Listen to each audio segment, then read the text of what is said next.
KSOM 96.5 welcomes you to another presentation of KSOM Sports with live coverage from play-by-play broadcasters Zach Collins and color commentary from Austin West and streaming live on westerniowatoday.com. This is the home of your team, right here on KSOM.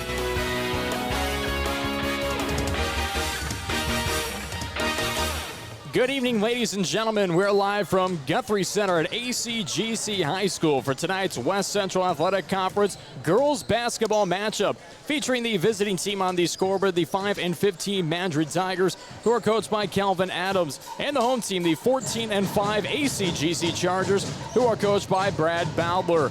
Welcome to this Western Central Athletic Conference between the Madrid Tigers and the ACGC Chargers. I'm Zach Collins alongside Austin West. We're just about 15 minutes away from the opening tip-off as we start here with our KSOM basketball pregame show on Western Iowa Today TV, powered by Nishnanet. And Austin, kind of with the season winding down a little bit here, the Chargers are really only looking to just charge ahead here, especially to the fight. Despite falling to Coon Rapids Bear just last Thursday, they pulled out a big win on Friday, beating Pleasantville 66-11. Big game for them there. Really, they're just back in business. It'll be really hard for almost any team to kind of clock them off. Yeah, it's going to be a hard team to beat, especially when you come in that strong. Whenever you have a team come in that strong, you know it's going to be a tough game, whether win or lose. You're going to be a hard-fought one to the end. Right. And kind of looking at it, too, of course, before we kind of get into a little bit more of our pregame show, this is a Chargers team that just continues to win games down the line. Yes, they lost in a very, very, very tight matchup to Coon Rapids Bayard, a ranked team this season, 31-27. Coon Rapids Bayard ranked number 13 overall. So low-scoring game, very close game, and then they went on to beat Pleasantville in that next competition. So back-to-back games, pretty much night and day to kind of look at those two competitions. Kind of looking at your face just about how amazing that low-scoring of a game was. Yeah, it kind of looks like a typo when you see it on paper, but it really speaks to the defense of Coon Rapids Bayard. If they held this team to 27 and then this team went out and scored 66 the very next week, right. I think that just is a testament to Coon Rapids Bayard and how good they are this season, and how good ACGC can be this season. And we'd like to remind you that the KSOM basketball pregame show on Western Iowa Today TV is brought to you by the Seed Pros, Brocker Cards & Cards, Gas Health, Riggs Ag Services, Anita Supply Center, Hummel Insurance, Rancho Grande, Stein Seed, Principal Financial Group, Ziegler, Iowa Western Community College, Outfitters Plus Outlet Store, Service Master by Rice, and Community Insurance. And once again, you're listening to the KSOM basketball pregame show on Western Iowa Today TV, powered by Nishanet. Be sure to stay tuned to the KSOM basketball pregame show. Is up next. I had the opportunity to talk with ACGC head coach Brad Bowdler in our coaches show, and then we'll be taking a look at both Madrid and ACGC, discuss the starting lineups, and get you right into this game. Stay tuned. You're listening and watching the home of your team right here on Western Iowa Today TV. What's it mean to be in good hands? It means you get an expert agent who's in it for the long haul. We'll get to know you and be there for you as your coverage needs change. I'm Craig Hummel at Hummel Insurance Services, and we work with Allstate Insurance. Let us help you choose the right amount of protection to meet your needs, and see for yourself what it means to be in good hands. Call Hummel Insurance Services at 800-482-6426 or stop in anytime. Make sure you're getting the best coverage for you at the most competitive rate. Hi, this is Nick Carnes with Brocker Carnes & Carnes. We are an independent insurance agency that offers coverage for your home, auto, life, farm, and everything in between. But mostly we are here to help. As an independent agency, we can shop around for the best rates and coverages from multiple companies. Stop by one of our offices or go to brockercarnes.com for a quote on your insurance. Let Brocker Carnes & Carnes help you get the best coverage at a competitive rate. When your home or business has been affected by water, fire, smoke, or mold, and you don't know what to do next, we do. From one room to multiple levels, we can do it all while working with you and your insurance company. Service Master by Rice is your local experts for residential and commercial restoration, offering emergency services 24/7, 365. To set up services, call 712-243-5373 with phones answered 24/7. Service Master by Rice serves all of Western Iowa. At Outfitters Plus in Atlantic, you'll find all the latest in custom apparel and headwear. Head to Outfitters and work with the design pros to make your customized tees, team apparel, and personalized swag for your business a reality. Whether it's fan apparel for your high school or youth sports teams, your business, or you just want to make something your own, you'll have everyone saying, "Where'd you get that?" Don't forget, Outfitters will also add your group store online to make ordering a breeze. Get personalized at Outfitters Plus Outlet Store in Atlantic. Stop by today.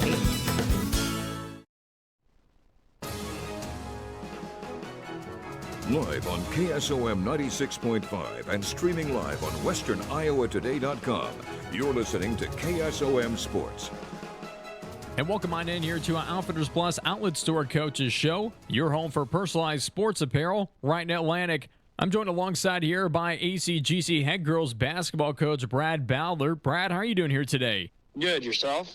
I'm doing fantastic. Feels like spring here in Southwest Iowa. Really can't ask for anything better than that. And, well, we've got basketball tonight, so your girls kind of changed things up on Friday after a tough loss on Thursday to a very good CRB team. I mean, how much does that mean to come out on top in that Friday competition? Yeah, we talked about with CRB, we had a lot of opportunities to win that game. I think we missed 10 free throws, and girls usually make shots from the outside. Didn't. I think we only made 3 threes, and we averaged like making 6 to 7 a game at least. And then we missed some layups and stuff. So kudos to CRB. Their defense is solid, one of the best that we've seen. And, and then we talked about how, yes, we didn't win that game. We learned from it. Okay, let's make sure we come back out. And I think it showed, especially in that first quarter. We came out and we scored 24 points and only allowed 7 right away. So the girls were back to business as usual, and defense showed up. And we ended up hitting 11 threes on Friday. So just a tale of two nights. That's a big thing. And kind of looking at it overall with this season, I mean, it looks like you're going to be finishing third in the conference behind 2 state-ranked teams. I mean, how big is that for you and your program moving forward? Well, we talked about, I've talked about it with like community members and the girls and all that stuff. I mean, you look at our losses, they're to, other than Van Meter, and Van Meter's playing good basketball right now. 2 of our losses are Panora, both top 2 in state, and then Des Moines Christian, who just beat Panora by 1, and they're 3rd in 3, and then Coon Rapids is ranked 12th in 1A. So our losses aren't to anybody, to look past by any means. And the best part is we competed in all those games. Our offense didn't always show up, but guess what? Our defense always showed up. So I think the big thing is making that a consistent thing and moving forward, and the girls wanting to be hungry to get to that point. We're close, but we're not there yet. And so I see a lot of girls wanting to put in extra work and doing the small things to be great. So it's exciting for me, and it's exciting for the culture of ACGC girls basketball. Right. And I mean, just kind of looking ahead here, on Tuesday, you'll be taking on Madrid, a team that you previously beat 51-11 just last month. How do you kind of look to go at the Tigers in that competition? They've been playing some good basketball recently. I think they were up against Des Moines Christian at half. And there was another team that they played really close to. We're looking at it like, and we've done this all season. Madrid's our next opponent. How are we going to play our style of basketball? Our big thing is don't let them dictate our pace. So we want to play fast. That's our comfort spot. We play faster than the other team, and we're comfortable doing that. And so all those small little things like getting offensive boards, getting defensive boards, getting on the floor, tips, deflections, all those small things are huge when it comes to our style of play. So we're going to really focus on those things, and don't be surprised by anything. I won't be surprised. He's a good coach. I wouldn't be surprised if they throw something new at us. So just focusing on, okay, if they do this, what are we going to do? And just being knowledgeable and prepared for who's next. And I know it's coming up with your senior night tomorrow as well. So if you could just kind of give me a rundown of some of your seniors and kind of what you'll be doing to honor them tomorrow and some of their accomplishments even throughout the season. Kelsey Carlson, she is probably one of the hardest workers to go through the program in my 5 years. I think she had the highest scoring mark this year with 23 points. She leads us in threes. She's going to break the single season record for threes made. She broke the steals record. She's just all around a great teammate, and she's going to go to Dort. Then you got Emerson Van Meter. I think she leads our team in 3-point percentage with over 40%, tough as nails, and a great teammate. She's another one of our captains. Reagan Carney, Miss Steady. You know, she helps bring the ball up for us.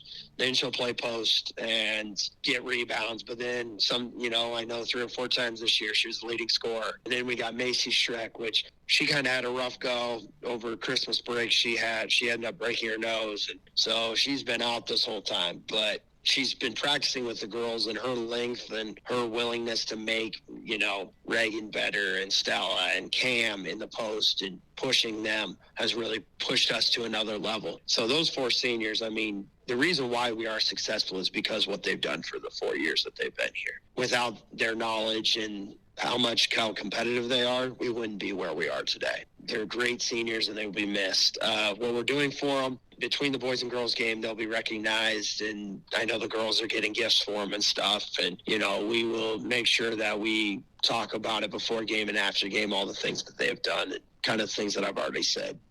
Well, Brandon, just one last question for you here. I mean, how important really is Tuesday's game, especially heading into regionals in just a couple of days?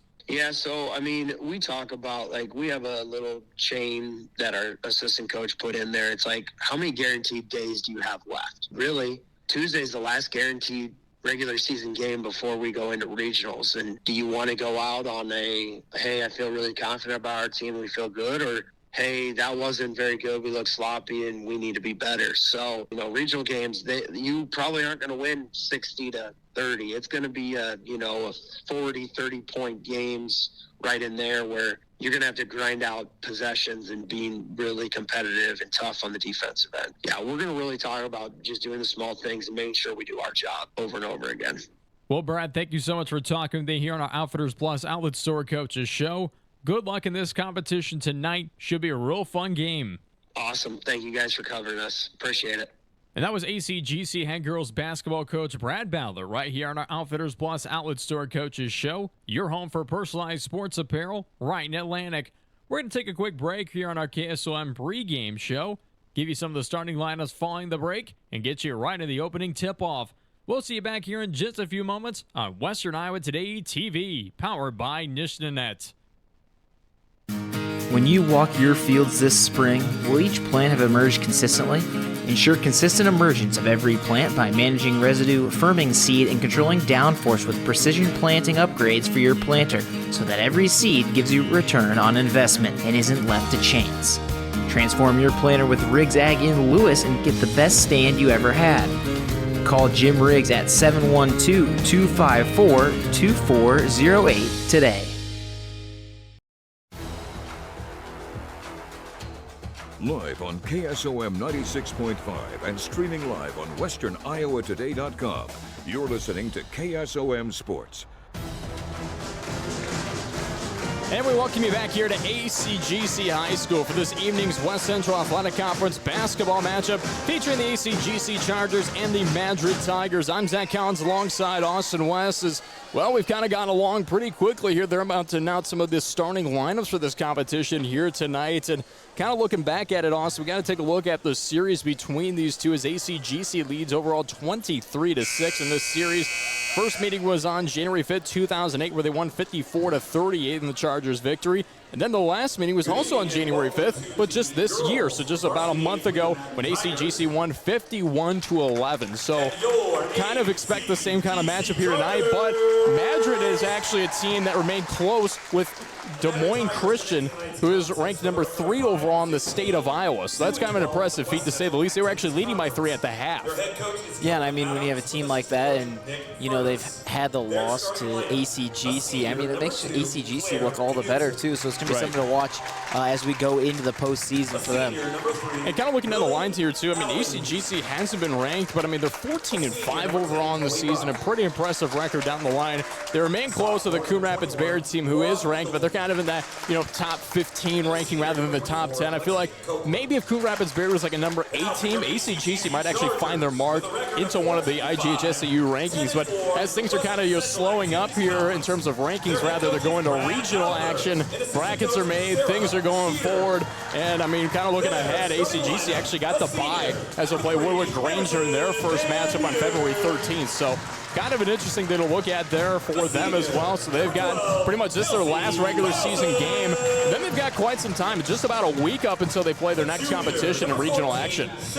Yeah, and I mean, when you get that nice little break in there before you get into regional action, that's going to be a nice little thing to change, that's for sure. So you can get rested, get your players fresh as you head to the postseason, because anything can happen in the postseason. I've seen it plenty of times over my time here in Iowa, especially in Iowa. I feel like anything will happen. You'll have upsets, you'll have just players not performing, and it just happens. Happens quite often. Sometimes you never know what's going to go on happen there on the night. As it looks like the choir is going to be performing the national anthem, so we'll just play it live for you here right on Western Iowa Today TV, powered by Dishnanet.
And that was the national anthem played here, well, really sang here by the ACGC choir. Always beautifully done here at these high schools to be able to get that. Sorry we couldn't get you the best audio overall.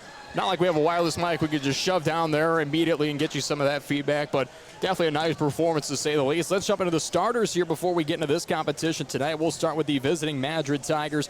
They're coached by Kelvin Adams, assisted by Nick Furness.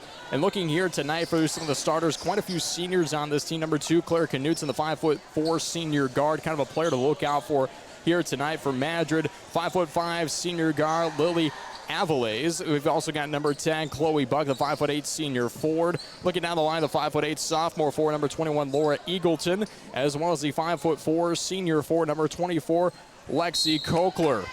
ACGC and Madrid should be tipping off here early. Avalays not winning that opening tip-off. ACGC is going to be starting number 3, Emerson Van Meter, the 5'6" senior guard. As they move this ball around the perimeter, it's a Shea Lemke. She tries one from downtown. That's no good. Richter with a rebound, and it's going to be a jump ball called.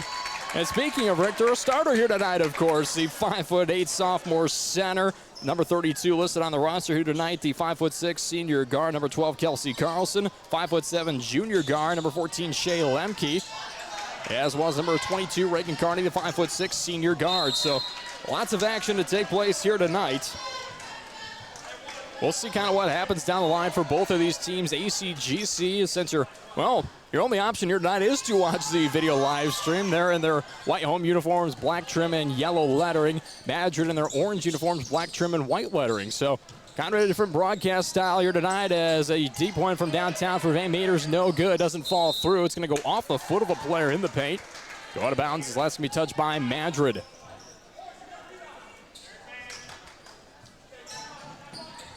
ACGC to inbound with Lemke. Kicks into Van Meter. Van Meter bounces this one on the interior. Carney puts that one up and in. 2-0 lead now on that Seed Pro scoreboard. Remind you that the scoreboard is always brought to you by the Seed Pros. By your side from the word go. Your Pioneer Pros, John Becker, Mark Van Tiger, Gary Dinkla, and Nick Knutson. ACGC getting a takeaway here, and awesome. Kind of looks like we're going to see this to be kind of a consistent thing. Yeah, again, coming in tonight, Madrid's averaging 22 turnovers as a team per game, so that's going to be something to watch. Meanwhile, ACGC, they're averaging 22 steals per game. So it kind of matches up really, really well for these two teams. Well, really well for one team. One team. The other team, really, really badly. The other team wishes it didn't match up as well. Deep one here, knocks it down, is Kelsey Carlson from downtown. I got to remember, we don't actually have to call this really as a radio broadcast. We can call it more of a TV one, which is kind of a change of pace, to say the least. It's been quite some time. Yeah, it's a tough transition. As someone who had to transition from radio to TV and back again a lot in college, oh my goodness, it is something else. So I'm not going to say exactly where everyone is at every point, because clearly you're watching it. So you clearly don't need me to tell you exactly where people are at the moment. Unless you're away from the screen and you're just listening to this on full volume, then maybe you'd like it, but then I apologize. Odds of that, yeah. Takeaway here for Emerson Van Meter. She dishes it to Lemke. ACGC tries going in the corner. That one's just a little too high for Kelsey Carlson as it goes out of bounds. 6:30 left to go, so a 5-0 lead on the Seed Pro scoreboard. I will continue to announce time, though. I don't know. It's like a trigger in my head every 30 seconds to continue to do that. That's what they teach you in radio and TV. It's just so bizarre to me that it's such a different transition, especially when you're in like high school and you're like, wait a minute, they're different? But hey, we're here. We're having a good time. Badge with the basketball. Deep one. Avalese knocks that one down for 3. 5-3 now on the Seed Pro scoreboard. Dish on the interior. Tries putting that one up high. Richter, that's just off the mark. Knutson able to haul on the board as they're trying to push this basketball off the floor. They've been struggling. It's been a good press so far here for ACGC. Knutson tries from downtown, knocks it down as it rolls around and in. First lead, 6-5 down the Seed Pro scoreboard. ACGC answers back with a roll around for downtown. The answer immediately from the Chargers. Wow. There's no true-false question there. It was only true, and that turn, it's going in. 8-6 on the Seed Pro scoreboard. 5:25 left to go here in the first quarter. Madrid tries going back up high to Eagleton. Rolls on around to the near side to Avalese. Tries transitioning in. A high kick out Knutson. She tries a high 3. That's in. Hand in the face and goes with it anyway, and makes it look beautiful. Van Meter tries transitioning and gets a dish off up and in for Richter. This 3-2 presses really seem to work out here for ACGC. It puts a little bit of pressure on him, holds him up a little bit, and really keeps him tight on the outside of the perimeter. Almost a takeaway here for Kelsey Carlson, and it's going to be a foul. Little bit of a foul, to say the least, on Avalese. Yeah, just an aggressive contact there as they're both chasing after the fly ball basically down there as it was headed towards the bleachers. Alex Grimm checks in for Avalese, who already has 2 fouls, the only 2 fouls so far this competition. 4:43 left to go. Inside look here for ACGC, a spin around turn, doesn't fall through for Richter. So close that she's last gonna touch it as it goes out of bounds. Man, what a move. Yeah, sometimes it looks good, but you just can't get it up there and in. Sometimes you get lucky, sometimes you get unlucky. And in that case, gets unlucky as they inbound to Knutson as Buck transitions this one down the floor. Eagleton tries driving in, whoops that one up and in off the glass. I thought it was gonna be almost too high when it went off her hand so quickly. ACGC answers back. Carlson can't get that one to fall through, but a save, but it goes right into the hands of a Tiger as it touches out of bounds. Last touch by Van Meter. And not Van Meter, the school. Emerson Van Meter. I was going to make that joke right after that, so I'm glad we were on the same page. I got the look on the side, and I kind of thought, he's going to give me the talk. It's going to be the talk like, hey, listen, you do realize there's a Van Meter school, which we were at one point. Yes. Called volleyball there. It's a good time. Downtown from Grimm, that's off the mark. Carney able to haul on the board. So they advance this one quickly. Van Meter transitions in, gets fouled, doesn't go down, but she'll go to the line for a pair. Van Meter this season, 12 of 22, 54.5% from the charity stripe. And a timeout is going to be called here for Madrid. It'll be a 30-second timeout. We'll take it with them. Currently 11-10 on the Seat Pro scoreboard. Madrid the lead. See you back in 30.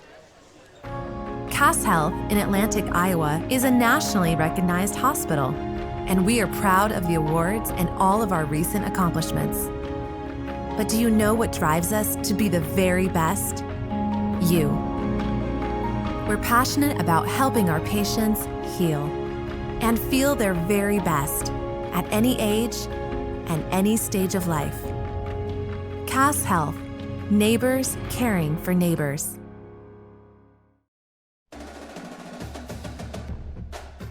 Live on KSOM 96.5 and streaming live on westerniowatoday.com. You're listening to KSOM Sports. We welcome back in here to ACGC High School. I'm Zach Collins alongside Austin West as the first one is missed there by Van Meter at the line as Madrid called the timeout before the break. And reminding that tonight's broadcast is brought to you by Brocker Cards and Cards, your trusted insurance since 1894. Van Meter knocks down the second. As she'll check out, we'll see number 21, Becca Littler, check in for ACGC. Still 3-2 press offered up here. Madrid trying to break it. Get a tight inbound with some good pressure here by Carlson as well as Richter for the Chargers. Bounce pass out to Buck. Buck tries advancing this one forward and now a kick out of the far side. Grimm with a roll around to Knutson. Back to Grimm in the far corner from downtown. That's just off the mark. Just as the far side of the arm, we've got an 11-11 even game here. Looking to change for just a second, but that's off the mark for ACGC Shea Lemke. Lemke is one of the best three-point shooters here in ACGC history. So, very good player overall. He's kind of trying to make up those marks as slowly as she goes. Kelsey Carlson, kind of one of the better ones even down the line as well. Driving here by Largent, kicks on out to Lemke. Rolls around to Carlson. Richter tries kicking out once again. Back to Richter on the near side, and that just knocks out in for an and one.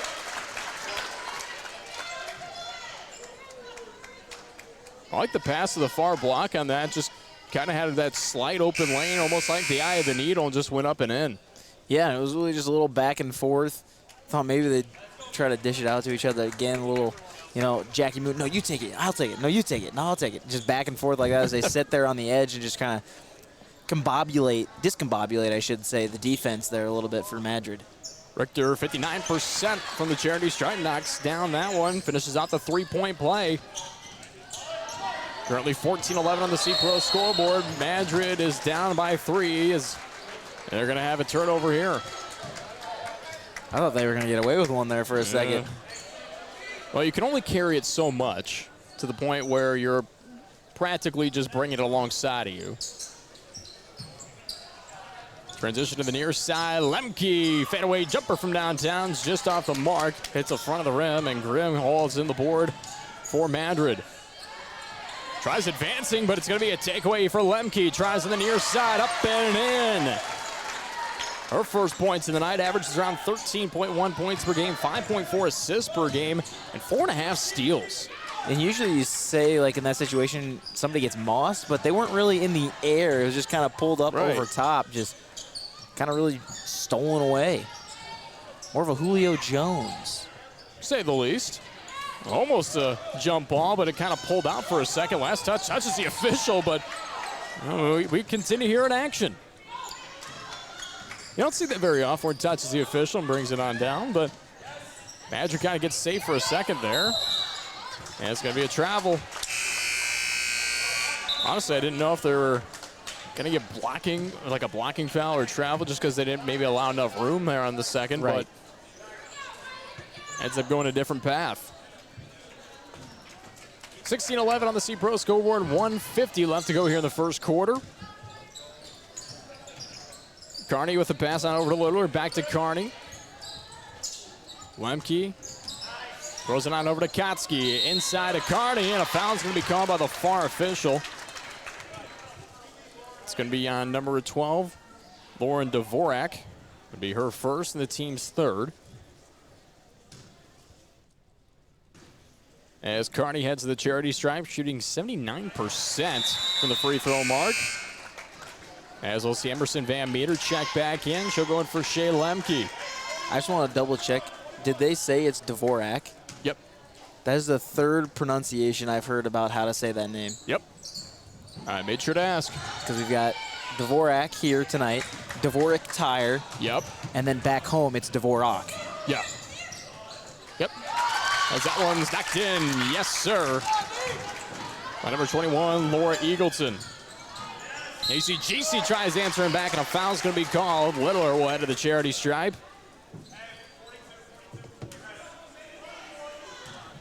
Beyond Dvorak, we're once again, her second, team fourth. I made sure to ask because I wasn't sure. Actually, it is going to be the team's fifth. You are right.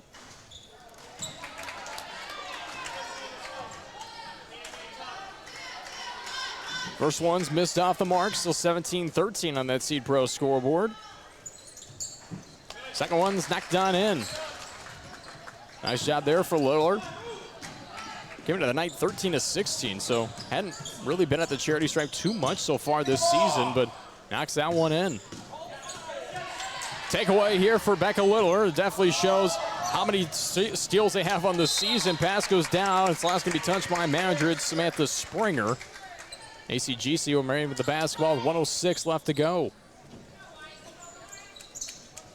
Inbound goes to Largent. The fadeaway jumper splashes it in. Knutson with the inbound, and a foul is initially going to be called right in the inbound. It's going to be number 21, Becca Littler. Her first, team second. Inbound coming from Madrid. Buck is able to pick that one up. Takeaway here by Stella Largent.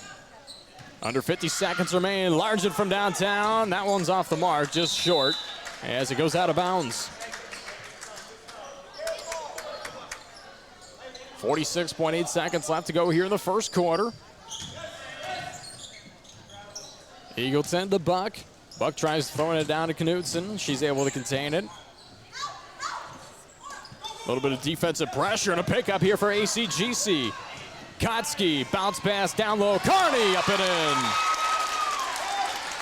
Like the transition there, it was just perfect, seamless, found the gap, up and in, easy.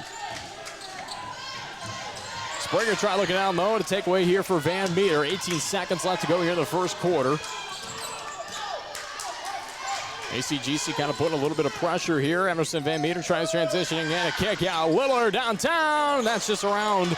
Rebound, put back. Gets fouled. This Kotsky. She'll head to the charity stripe.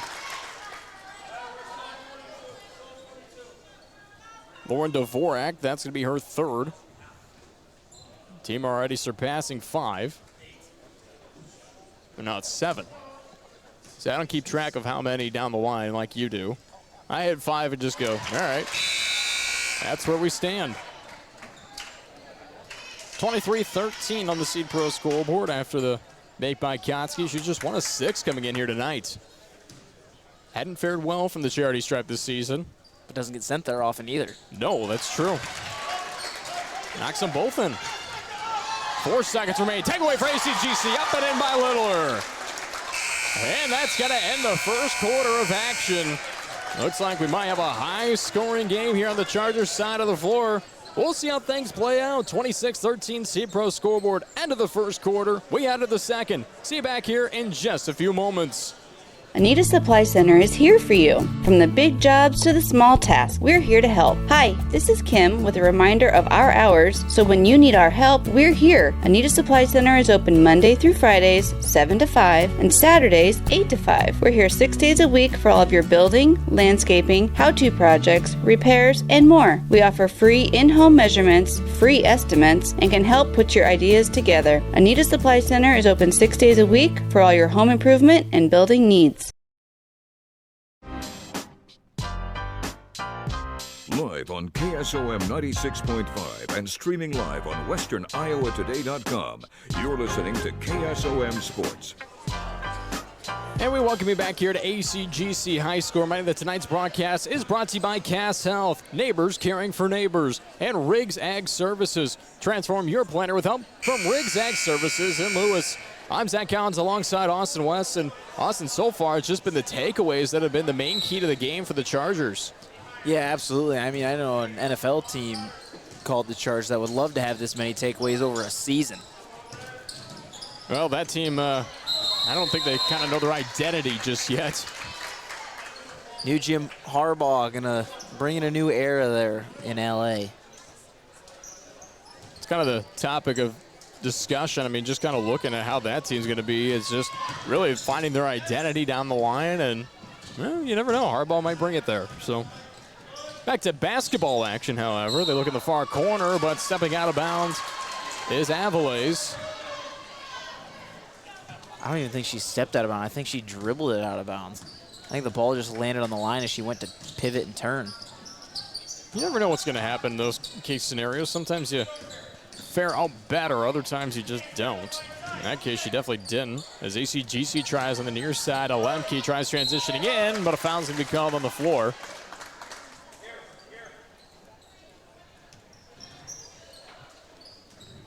Number 3, Lily Aviles. That'll be her third. Team's first here of the second quarter. She's a tough player on the floor, honestly, kind of just as a little touch foul. Yeah, again, some of these have just been kind of those ticky-tack ones you sometimes let go, sometimes they don't let go. Right. Richter at the high post, the kick out to Van Meter. Tries looking back to Richter down low, spins, drives up, just hard off the glass. Rebound here for Lemke. Tries transitioning out, throws that one up. Richter gets the board and gets the foul call. Really, it's just been start a scrum underneath the hoop, and whoever can throw that ball up is going to draw a foul. Eagleton being called for her first, team second. First one's knocked in by Richter. As we'll see, number 4, Alex Grimm check in. 5'6" senior guard for Madrid.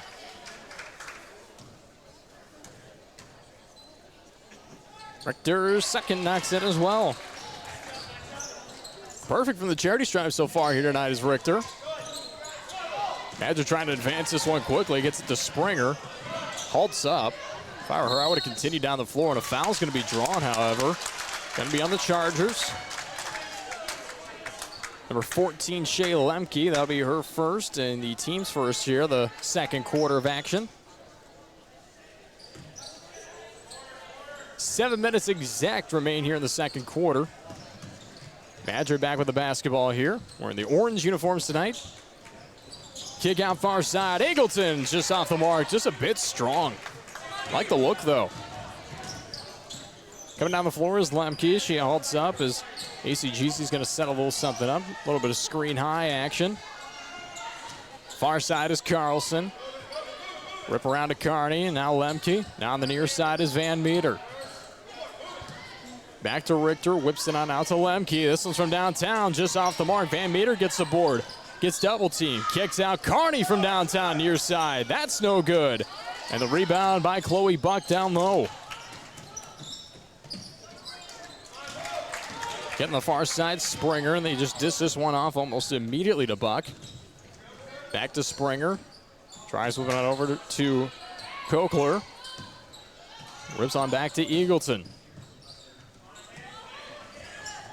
Springer goes down low to Alex Grimm. They're just continuing to try to get inside there, Austin, but ACGC just not allowing anything on the interior. No, touch away and then goes out of bounds. Some of these passes that they've had through this defense, man, those are tight windows they're fitting them through. Yeah. There's some high points in this offense for Madrid. Obviously, you haven't been able to score much, and there's been a couple of turnovers, but man, some of these passes are really good. Literally through like an eye of the needle sometimes kind of passes. I mean, if you're making it 0.1 second late, it's going to go down as this one goes down for Shea Lemke. 30-13 now on the Seed Pro scoreboard, and a turnover here picked up by Lemke. Driven in, misses the attempt. Richter with the rebound and put back up and in. Timeout is going to be taken here by Madrid. Be a 30-second timeout as we'll actually just stick with you right here. Western Iowa Today TV, almost said 96.5 KSOM, but that's where the Iowa State game will actually be playing tonight. So, but you kind of mentioned it here a little bit. Madrid picking it up on the offensive end, but it's really just because of the tight passes, it's because of the tight windows, but they just haven't been able to score, and it's just kind of the turnovers up high. Really just in between the circles where the turnovers lie. Yeah, that's really what's happened. They've struggled to get it up the floor because the defense has been hard press on them the entire time from the Chargers. Just aggressive right after them immediately. I mean, that's just kind of how it goes, just rushing there on their passes, trying to get in front of it. And, you know, that's what's kind of been led to some interceptions here and just, you know, again, but they've had some tight window passes that they've been able to put through. And when they get those, they've been able to do really well. But it's the pauses, and as soon as they stop moving, that's really cost them. Knutson gets the inbound. ACGC still offering up a lot of pressure. Eagleton able to remain with the basketball. Signals over. Gets Knutson. Back to Cockler. Cockler to Buck. Kick out, roll around. Knutson from downtown. That's just off the mark. Rebound here for ACGC's Van Meter. She dishes it to Lemke. Far side is Carlson. Back to the top of Van Meter. Lemke at the left wing. Kick here in the corner now to Kearney. Up to Van Meter, back to Kearney. Like the passing here for ACGC, especially on this drive. Kick out far side. Carlson downtown. It's off the mark from the three-point mark. This is going to be picked up by Eagleton of Madrid. She's just going to transition all the way. Goes to the right-hander, up and in. Like the aggressiveness there for the Tigers. Finally get some points here in the second quarter as they went over 3 minutes scoreless here in the second. Kick out, Kearney just hits the back of the iron.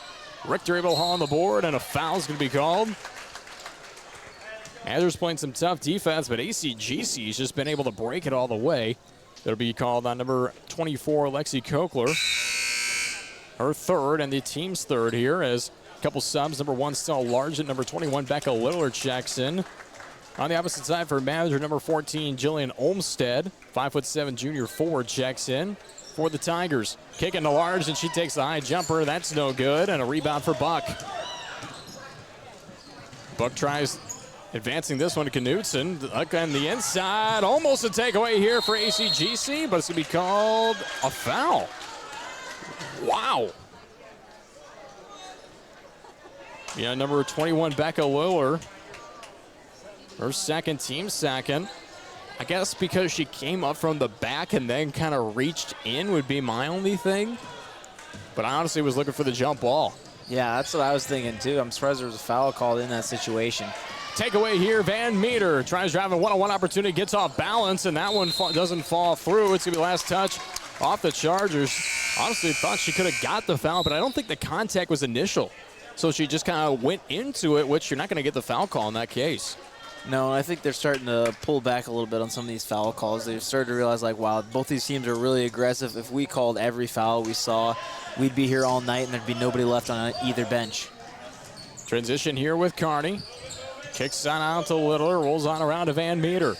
Looks at the far side. Lemke with the swish. Goes down for two.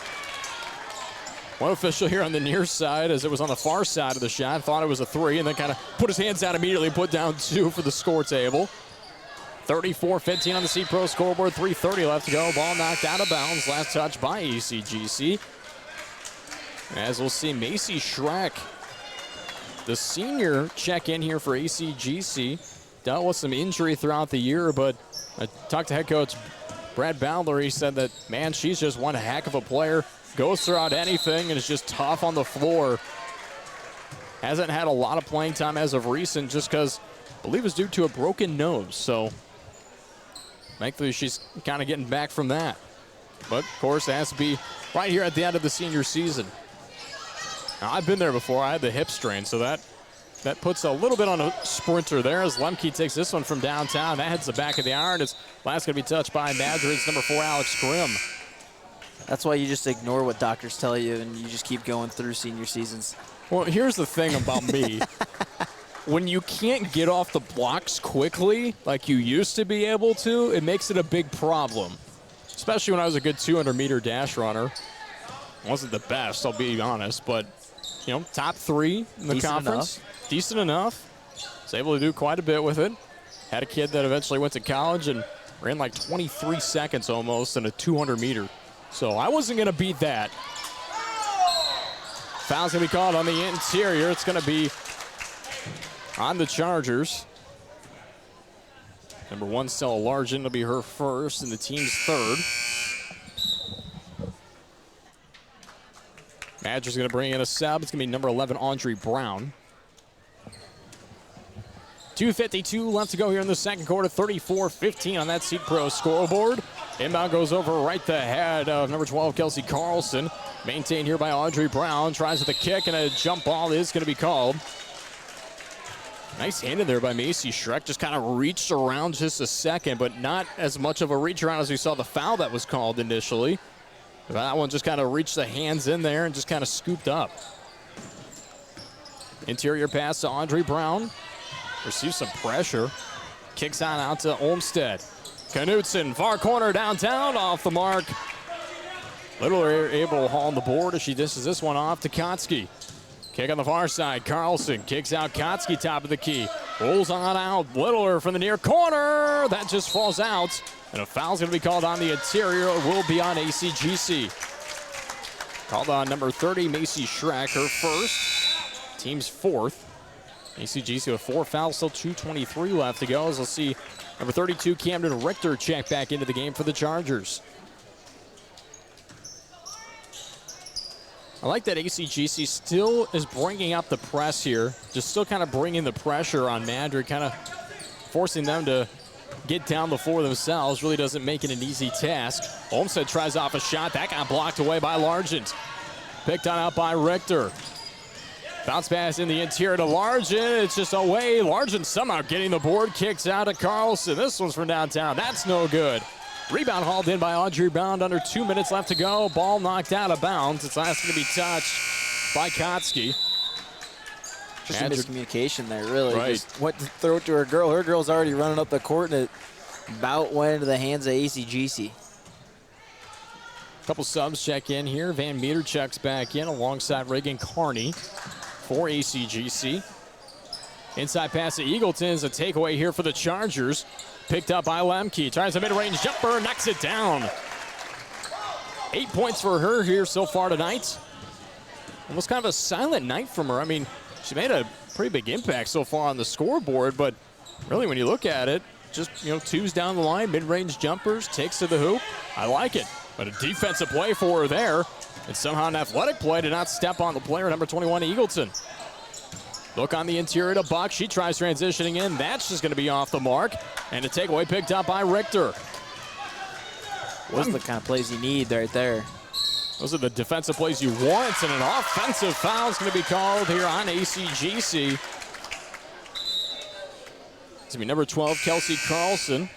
Her first, team's fifth. It is offensive. So the ball will just be taken out of bounds. Alex Grimm checks in here for Madrid. A minute 16 left to go here in the second quarter. Inbound and a double team just about immediately as they kick this one out to Eagleton. Advance it down the floor to Brown. Tries putting that one up and in. Good bucket there by Audrey Brown. Downtown, three-pointer rolls around in for Emerson Van Meter.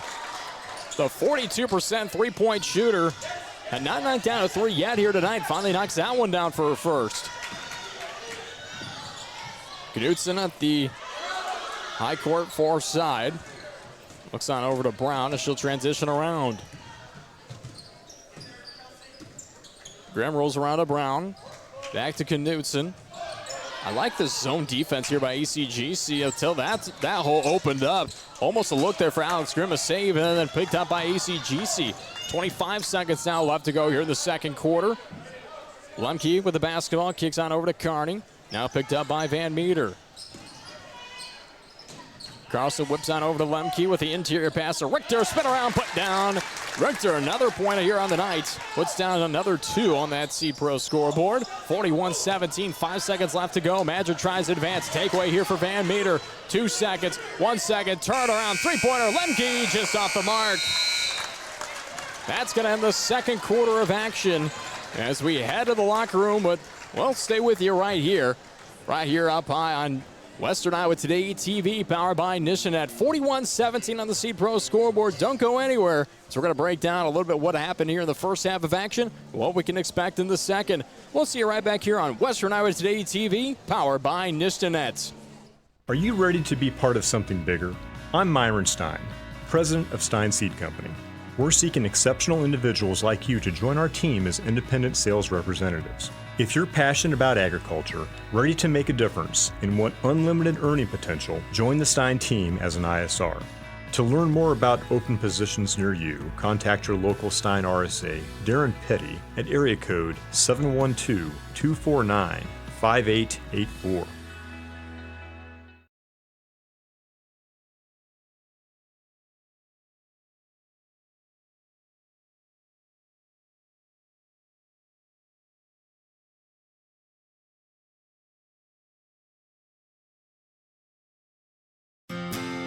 With things winding down for the year, it's time to stock up on genuine AGCO parts and service at Ziegler Ag Equipment. Get OEM, rigorously tested, genuine AGCO parts made with superior quality materials in stock whenever you need them. Don't delay. Get your machines serviced now and hit the ground running in 2024. Stop by your local Ziegler Ag Equipment today to learn more.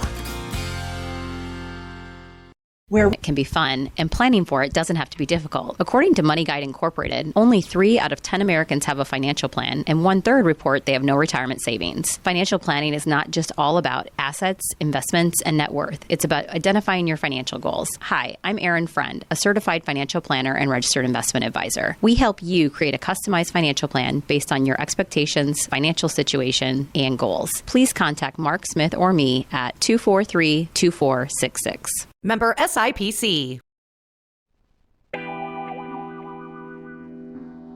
Live on KSOM 96.5 and streaming live on westerniowatoday.com. You're listening to KSOM Sports. And we welcome you back here to ACGC High School. I'm Zach Collins alongside Austin West as we enter our KSOM halftime show. Right, that tonight's broadcast is brought to you by Anita Supply Center, your home enhancement store. We are here to help. And Hummel Insurance Service is the difference with Hummel. And Austin, so far here in this competition, it's really been all ACGC, just holding Madrid down to 17 points through 2 quarters, and it was 26-13 at the end of the first quarter. So that just shows you how good the defense was bringing in there in the second. The press has been phenomenal tonight. Absolutely. I mean, they've just been aggressive right off the get-go. They've locked up everybody they're even trying to get an inbound to, and just kind of been trying to shut that down to start it off and then just press all the way up to the half court and never let it go, really. It's really the big thing, I think, for Madrid right now. Try to drive as much as you can into the hoop. Maybe you'll start to draw some of those fouls again off the aggressive defense of ACGC. Just see what happens. And they've had open looks down low. They've just been able to make them, so it really hasn't made ACGC respect that in the paint area.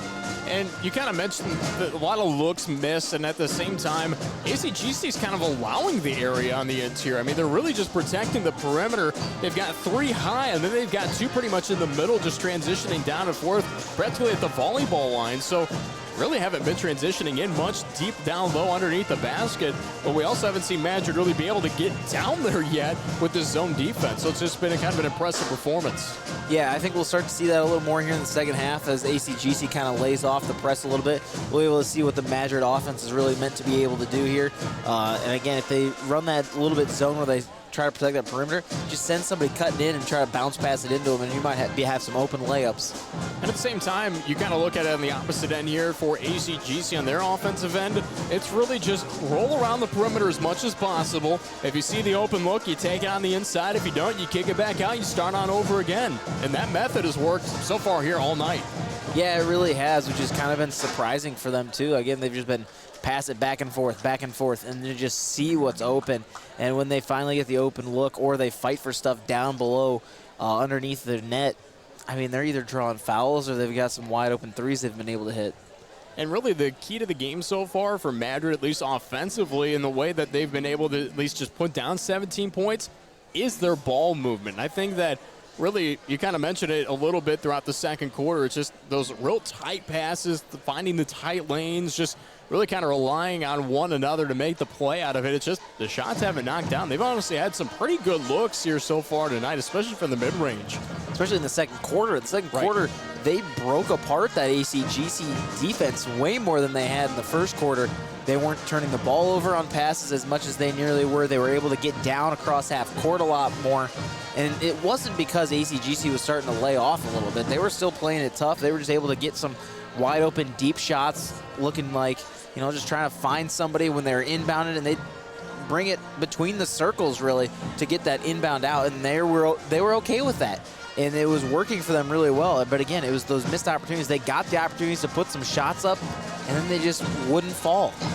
We'll see kind of what happens down the line. Don't go anywhere as we're going to break down the stats, but take a quick break with you right here as we'll stay tuned right on our KSOM halftime show. See you back here in just 2 minutes. What's it mean to be in good hands? It means you get an expert agent who's in it for the long haul. We'll get to know you and be there for you as your coverage needs change. I'm Craig Hummel at Hummel Insurance Services, and we work with Allstate Insurance. Let us help you choose the right amount of protection to meet your needs, and see for yourself what it means to be in good hands. Call Hummel Insurance Services at 800-482-6426 or stop in anytime. Make sure you're getting the best coverage for you at the most competitive rate. Hi, this is Nick Carnes with Brocker Carnes & Carnes. We are an independent insurance agency that offers coverage for your home, auto, life, farm, and everything in between. But mostly we are here to help. As an independent agency, we can shop around for the best rates and coverages from multiple companies. Stop by one of our offices or go to brockercarnes.com for a quote on your insurance. Let Brocker Carnes & Carnes help you get the best coverage at a competitive rate. When your home or business has been affected by water, fire, smoke, or mold, and you don't know what to do next, we do. From one room to multiple levels, we can do it all while working with you and your insurance company. Service Master by Rice is your local experts for residential and commercial restoration, offering emergency services 24/7, 365. To set up services, call 712-243-5373 with phones answered 24/7. Service Master by Rice serves all of Western Iowa. At Outfitters Plus in Atlantic, you'll find all the latest in custom apparel and headwear. Head to Outfitters and work with the design pros to make your customized tees, team apparel, and personalized swag for your business a reality. Whether it's fan apparel for your high school or youth sports teams, your business, or you just want to make something your own, you'll have everyone saying, "Where'd you get that?" Don't forget, Outfitters will also add your group store online to make ordering a breeze. Get personalized at Outfitters Plus Outlet Store in Atlantic. Stop by today.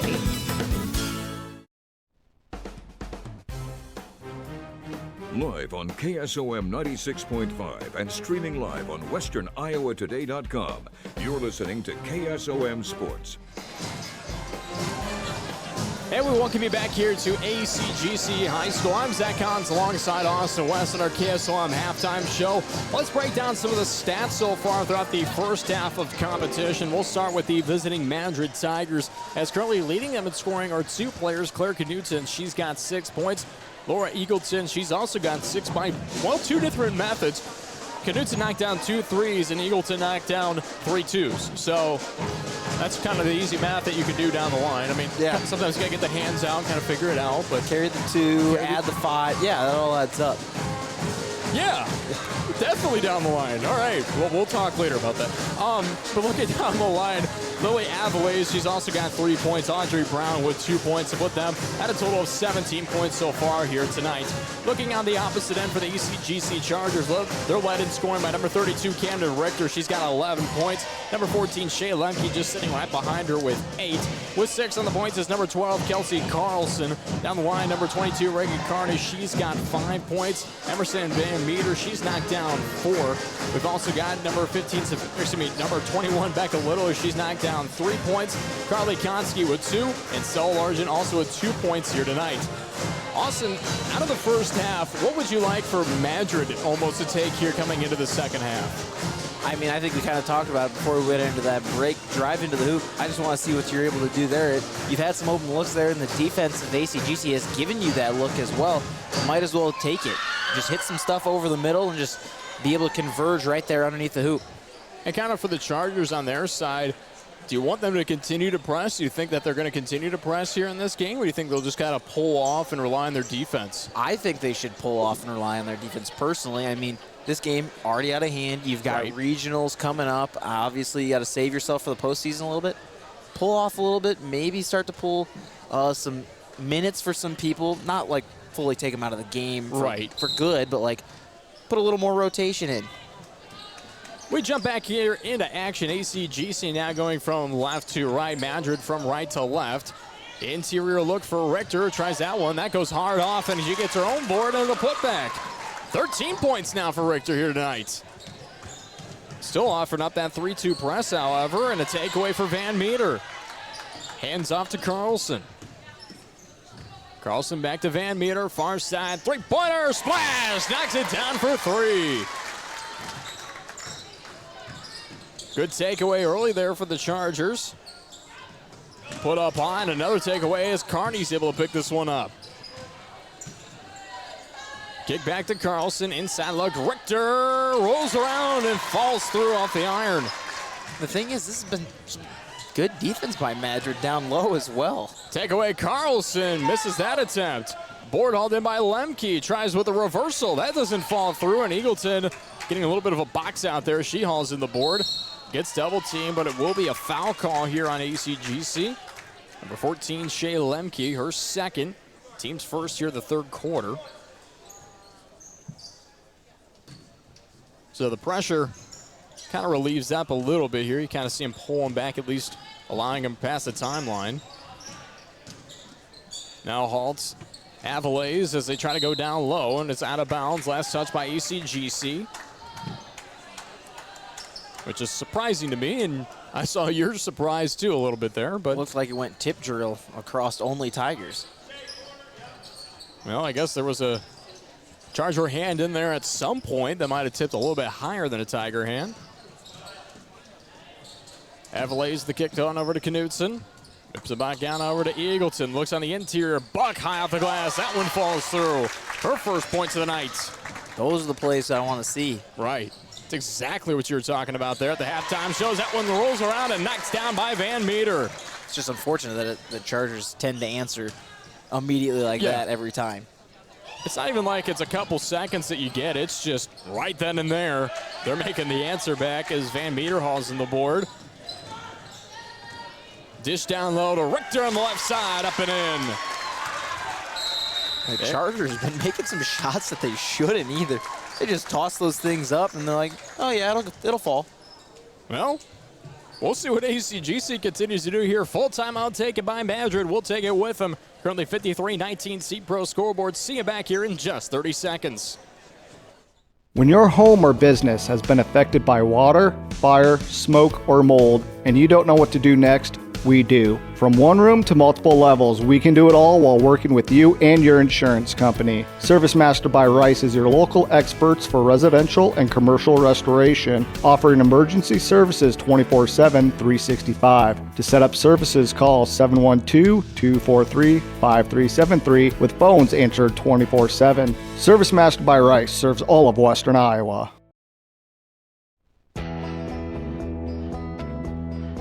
Live on KSOM 96.5 and streaming live on westerniowatoday.com. You're listening to KSOM Sports. Reminding that tonight's broadcast is brought to you by Rancho Grande, authentic Mexican food on West 7th Street in Atlantic, and Stein Seed. Stein has yield. Contact Darren Petty, your local Stein representative. I'm Zach Collins alongside Austin West, currently 53-19 on the Seed Pro scoreboard. ACGC with the lead in this competition. And Madrid just really getting some unfortunate looks on offense and playing tough defense like you even mentioned. But ACGC just making the superstar plays, and the superstar play is right there by Chloe Buck. Hits the and one as she'll head to the charity stripe for one. Foul's going to be number 3, Emerson Van Meter. That's what it is. Like, they look great right on the interior. They just got to find someone that'll be able to sneak into the paint and then just find your lane, which they've been able to find lanes everywhere else. You can't tell me you can't find one down low, too. You've been threading needles all night if you're the Tigers. Can't finish off the three-point play. ACGC kick out far side. Van Meter for 3. Knocks it down. There is a Van Meter 3 waiting for the Tigers in the parking lot as soon as they leave this game. Every time they try to do something. Van Meter 3, just answer. Take a drink of water, Van Meter 3. Get on the bus, Van Meter 3. That three-point attempt off the mark by Avalez. And it's just kind of been the name of the game so far here in the second half. I mean, we're not even 3 minutes in, and ACGC's put up over 14 points on the C-Pro score. Actually, 15 points to be exact on that C-Pro scoreboard in less than 3 minutes. But that is over 14. So you were not wrong. I was not wrong, but I want to be completely correct. I don't want to have my math teacher fail me. Avalays from downtown. That's off the mark. Rebound on the offensive end by Springer. I wouldn't want my math teacher from Indiana to take the drive all the way to Iowa, so I appreciate him and her depending on which math teacher you take, but a heck of a trip. It would be. It would be a heck of a trip, but man, they've had some plays open down here for the Tigers. Buck was wide open, cutting into the paint, just bounce pass right to her. She's got an easy layup, but decides to sit it out on the perimeter instead. Top of the key, Springer with the kick out to Avalays. Now on the far side, this is last touch here by ACGC. Cameron Richter touching that one out of bounds. They'll bring in 2 subs. Number 1, Stella Largent. Number 21, Becca Littler. Checks in for number 12, Kelsey Carlson. Number 32, Camden Richter. Madrid inbound on the far baseline. You look up high to Kokler. Kokler to Eagleton. This one's from downtown. A deep one. That rolls around, no good, but it's going to be an offensive foul on Madrid. Yeah, number 23, Samantha Springer. Her first and the team's first here in the third quarter. The fouls have lessened here in the second half, to say the least. And they've gotten less and less as the quarters have gone on. Chargers back with the basketball. We'll see what they can do with it here as Lemke try to go baseline. Now she goes cross court to the near side to Carney. Kick to Van Meter. Looks on around to the far side of Lemke. Back to Van Meter. She takes a deep 3. Rolls around in. Holy cow. This is an impressive performance, to say the least. Mind you, that's 12 points on 3-pointers just for Van Meter in the third quarter. Crazy numbers, to say the least. Avalays with a look on over to Eagleton. Almost a takeaway for Van Meter on the far side. Advancing in is Springer. Throws that one up high. That's off the mark. Kokler gets the board. Tries a shot and gets fouled. She'll out of the charity stripe for a pair. Foul's going to be number 21, Becca Littler. That'll be her third. Team's third. As Kokler will head to the charity stripe, shooting 4 of 5 this season, so hasn't been to the free throw line too much. The thing for ACGC, too, they've been playing some mental defense here, too, because now you start to watch a little bit and you find the girls that are open down low, and you can see the Tigers here on the perimeter make eye contact with that open girl and hesitate and then send it back out to the perimeter. I think they're so nervous after that first quarter of how many passes got intercepted by the Chargers that they're afraid to go down low now. Kokler able to knock in the second as she'll check out here. You kind of mentioned that. I mean, that's just been the defensive mentality. I mean, they're playing 3 low. They were playing 3 high in the first half, so a bit of a difference there for, Madrid, and a lot more of a zone defense aspect as this one's knocked down for 3 by Lemke. You know, it doesn't even matter if there's a hand in the face. Doesn't matter if it even touches the ball. ACGC is just going to knock it down. Mind you, 21 points alone here in the third quarter. Takeaway for a second, but just steps out of bounds as Lemke. I thought she did. I was kind of waiting for the official as he kind of ran up from the far side. Yeah, and some ACGC fans were looking for an over and back there at half court as well, which was close. I mean, still had that back foot. The plant foot was still on the back side, so she never lifted that one and fully went over. You got a Foley cross. You can actually really keep your whole body there, and you can spin around all day long if that one pivot foot remains on the other side. But if the pivot foot's on the far side, well, it's not going to go in your favor. Missed layup attempt just off the mark. Finally, something doesn't go Chargers' direction. As Madrid tries advancing that ball down the floor and goes out of bounds. Last touch by ACGC. Minute 36 left to go in the third quarter. 62-22 on the Seed Pro scoreboard. Just slung that thing too late. You had her open, but while you had 4 girls around and you were looking around, you should have thrown it right away. Otherwise, ACGC was able to get under it and recover. Largent with the board after the missed attempt by Eagleton. They try to look down the floor as this last going to be touched out of bounds by a hand of a Tiger.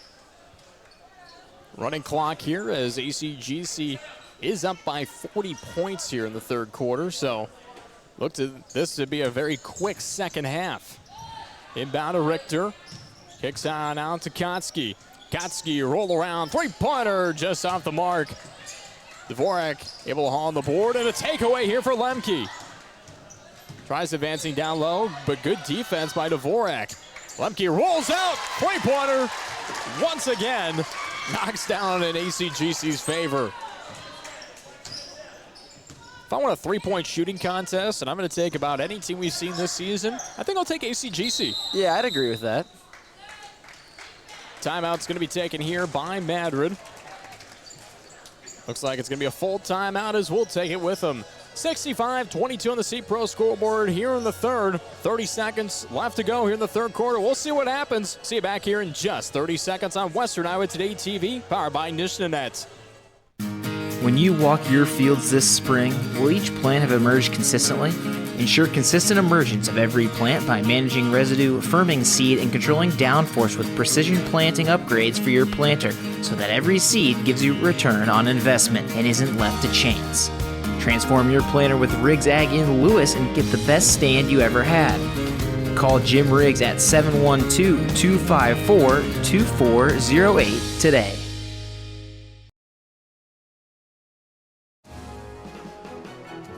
Live on KSOM 96.5 and streaming live on westerniowatoday.com. You're listening to KSOM Sports.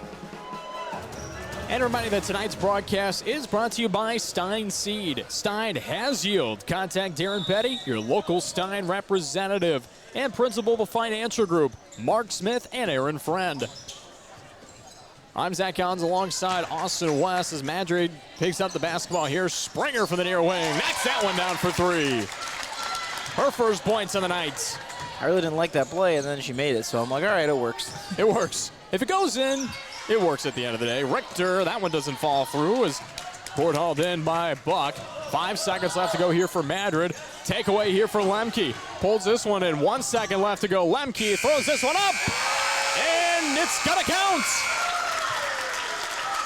Last second floater knocks on in as the third quarter ends in ACGC's favor, 67-25 as we head to the fourth. We'll see you right back here in just a few moments on Western Iowa Today TV, powered by Nishnanet. Cass Health in Atlantic, Iowa is a nationally recognized hospital, and we are proud of the awards and all of our recent accomplishments. But do you know what drives us to be the very best? You. We're passionate about helping our patients heal and feel their very best at any age and any stage of life. Cass Health, neighbors caring for neighbors.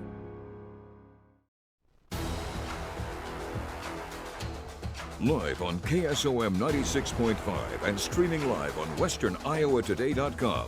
You're listening to KSOM Sports. And reminding that tonight's broadcast is brought to you by Ziegler, top-notch agriculture and construction equipment in Atlantic, and Iowa Western Community College in Atlantic.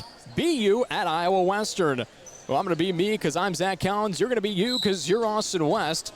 As we jump back here into action for the fourth quarter, 67-25 on the C-Pro scoreboard. And really, ACGC is just kind of taking this game away with another turnover there for the Chargers as they're able to pick this one up with Kotsky.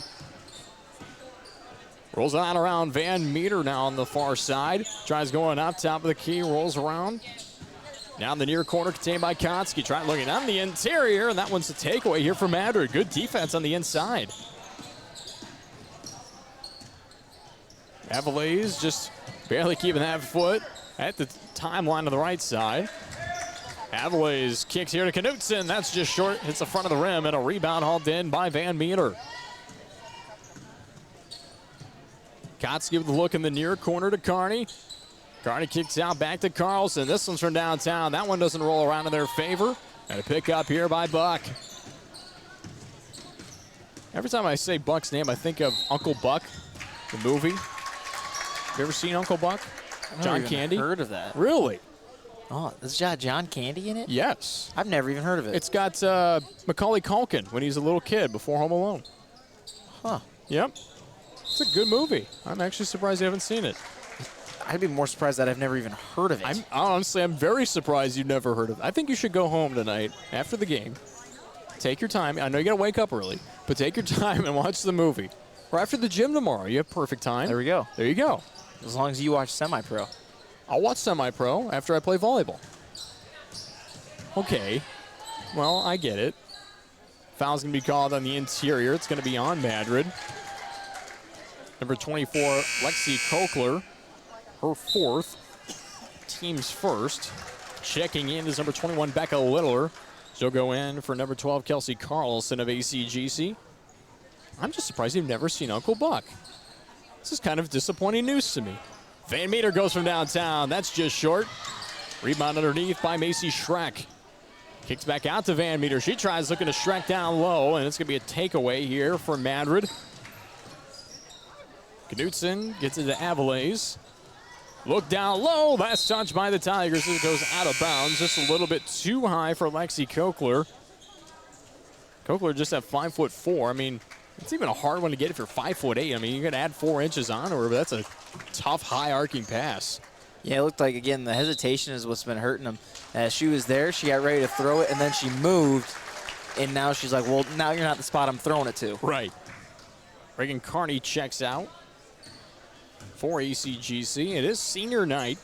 They'll be honoring the seniors in between games here tonight. Kick out on the far side, Kotsky. Look up top of the key and looks on around.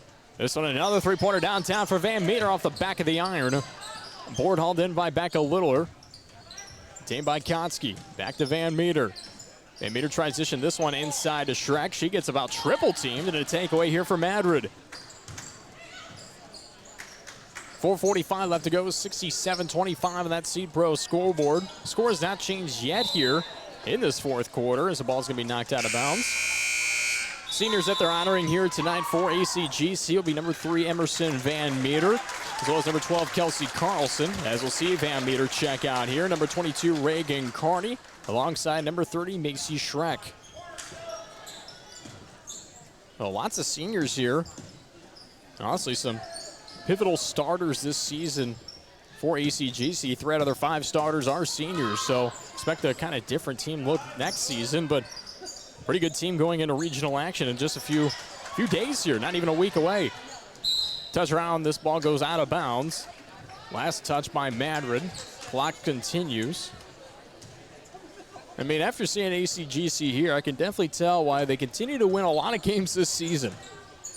Yeah, I mean, it's really been the 3-ball so far here tonight and that great defense. Right. Deep one from downtown. It's got to knock down as a 2 for Kotsky. She's a little over the line by maybe the whole jumper, but honestly a very deep 2-point bucket there. Look down low is up and in for Alex Grimm. Like that look, just right through the line right there.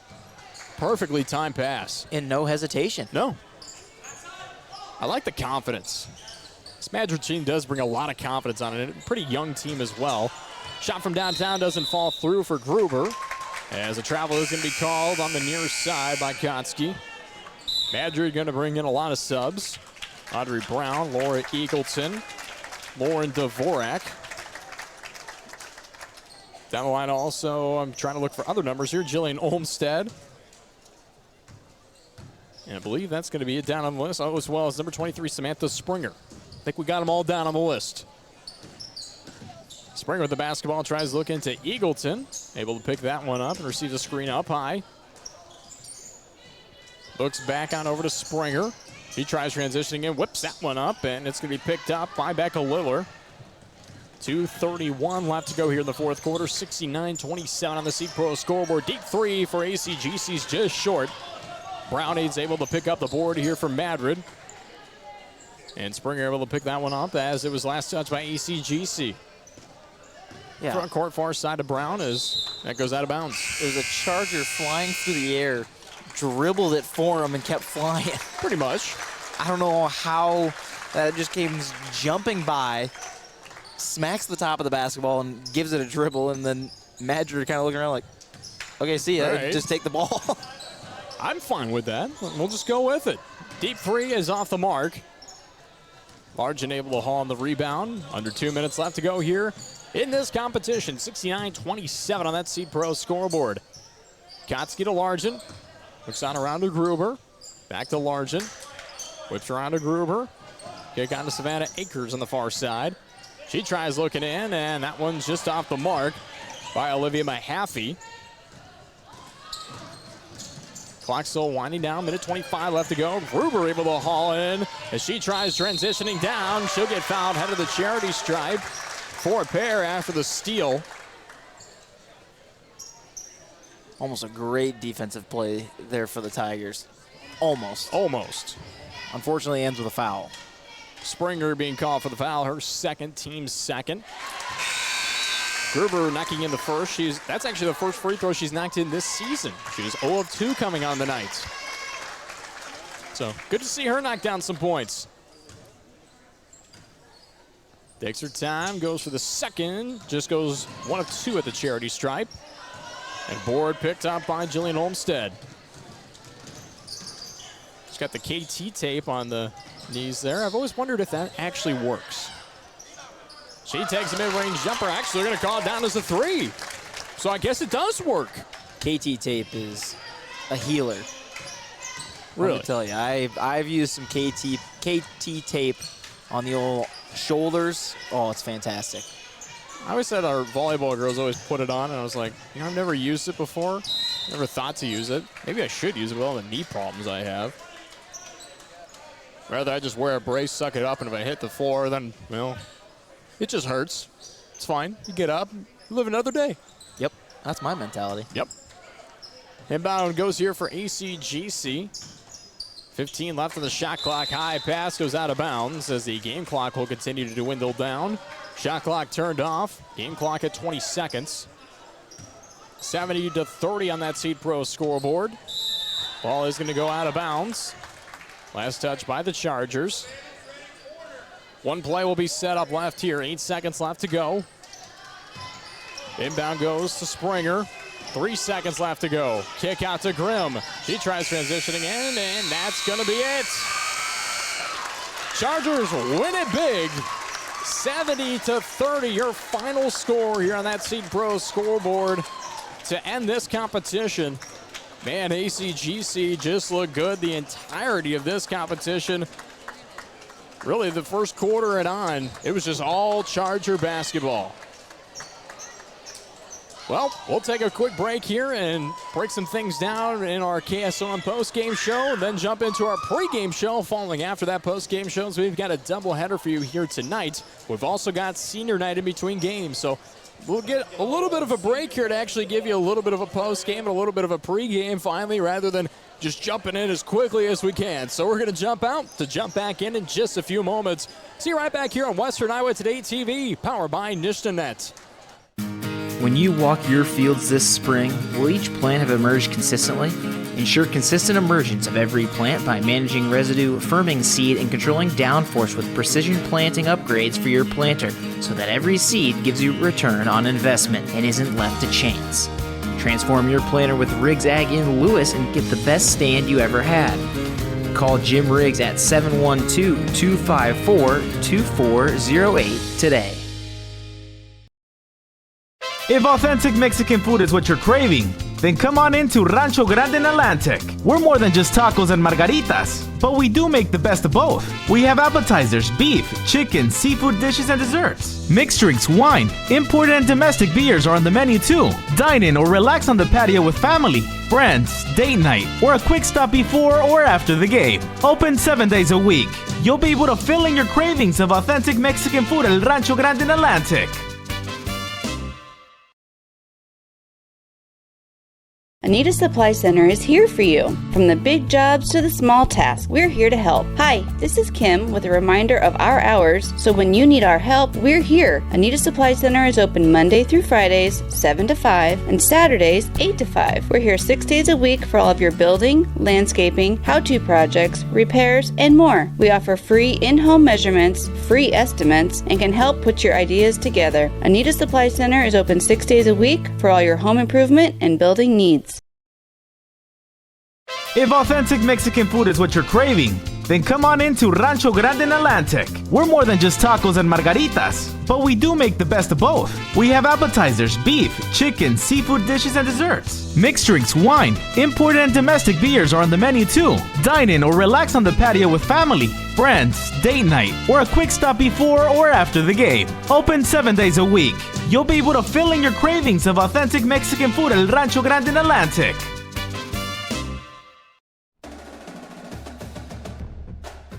Live on KSOM 96.5 and streaming live on westerniowatoday.com.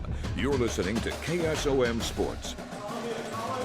We welcome you back here to ACGC High School. I'm Zach Collins alongside Austin West on the senior night here tonight, as they're currently honoring some of the seniors here from many multiple organizations, as well as the boys and girls high school basketball teams. Just great to be able to see a senior. I always love being a part of it because it just feels so special. It kind of brings you back to the kind of high school glory days a little bit there, and kind of we're like, man, it's been about 5 years since I've been able to, walk on my own senior night. It's just kind of crazy when you think about it down the line. Yeah, it is, and I mean, granted, I had one in a gym, one on a football field, so that's even weirder doing that. So football, we had like 8, 9 seniors, maybe 10. Wrestling, 3. Wow. You had 3 seniors, and that was it. So a huge difference there. And, I mean, you're a little bit closer to the crowd here in the gym as well, so it's even bigger of a deal. So, sometimes it's nice to have. It is nice to have. But what's also nice to have, if you're an ACGC fan, is a big win here tonight in girls basketball. Actually, they win 70-30, the final score on that Seed Pro scoreboard. As they win big here tonight. Let's break down some of the stats of this competition, starting here with the Madrid Tigers. They were led in scoring overall on the night. Just looking down the line, it's going to be with number 21, Laura Eagleton, as she had 6, alongside number 2, Claire Knutson, as they both had 6 points on the night. Chloe Buck, who you don't know the Uncle Buck reference, which just makes me so disappointed. But it's fine because she also had 4 points on the night, so good for her to knock down that number. Looking with 3 points on the night is number 3, Lily Avalays, as well as number 14, Jillian Olmstead, and number 23, Samantha Springer. And finishing off scoring is number 4, Alex Grimm. She had 2 points, and number 24, Alexi Kunkler, as she's able to knock in 1 off a free throw.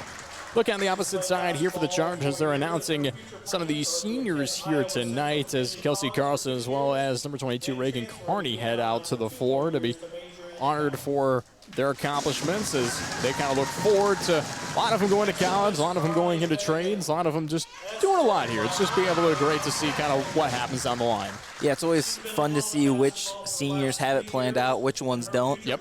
I'll admit it, I was the ones that didn't. It said undecided college.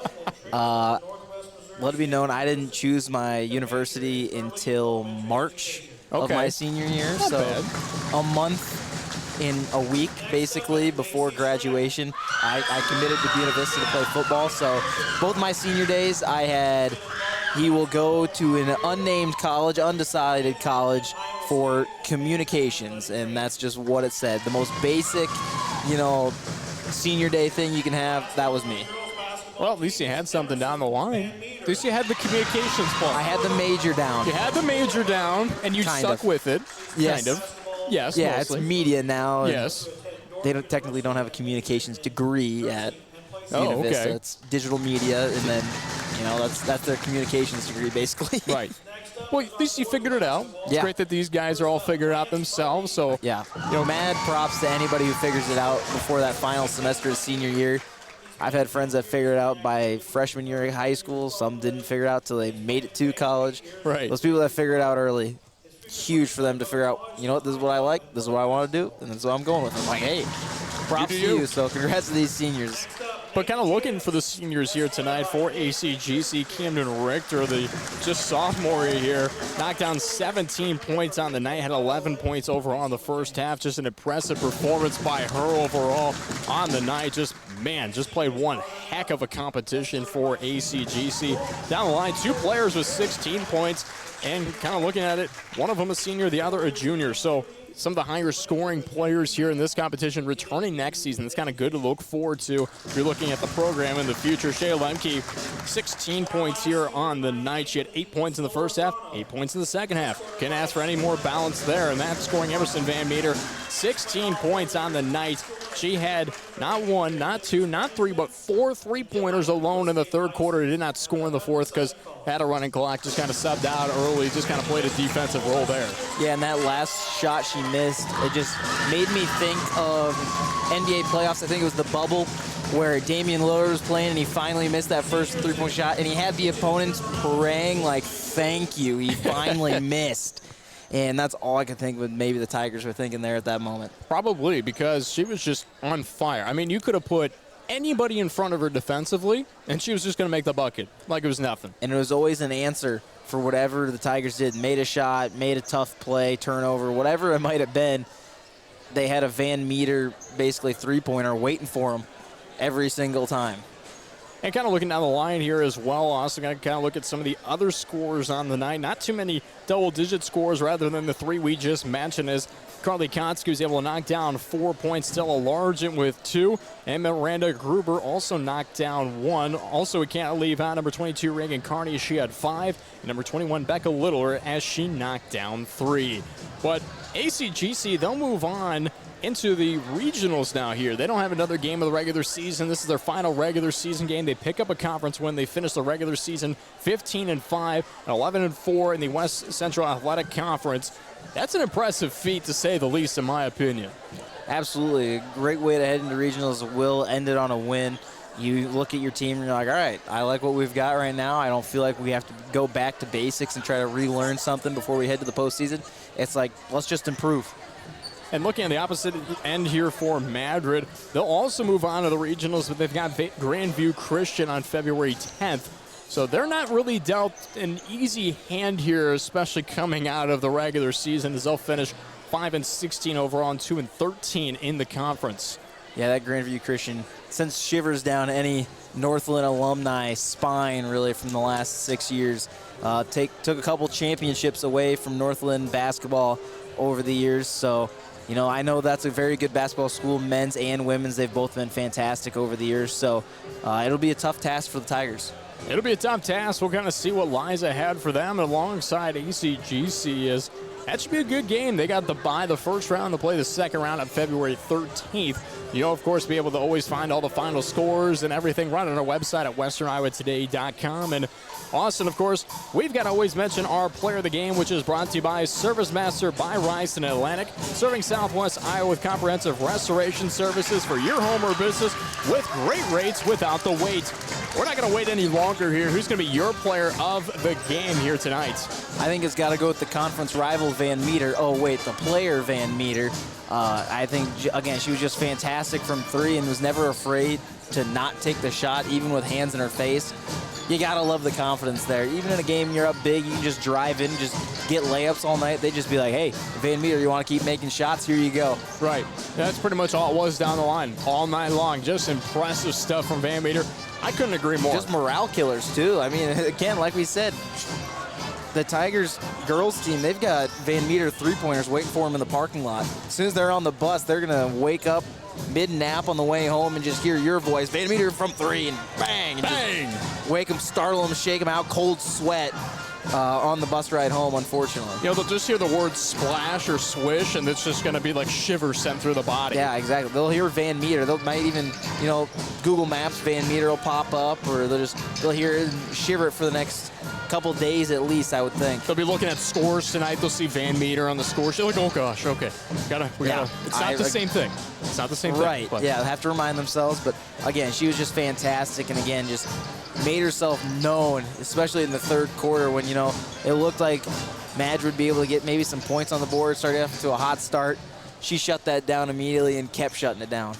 Well, Austin, I think we're going to close things out here on our KSOM girls basketball game post-game show and jump into our boys high school basketball pre-game show, as we've got one heck of a competition for you here, as it's the number 2 state-ranked 18-2 Madrid Tigers, who are coached by Brian Surratt, and the home team, the 12-6 ACGC Chargers, who are coached by Lance Kading.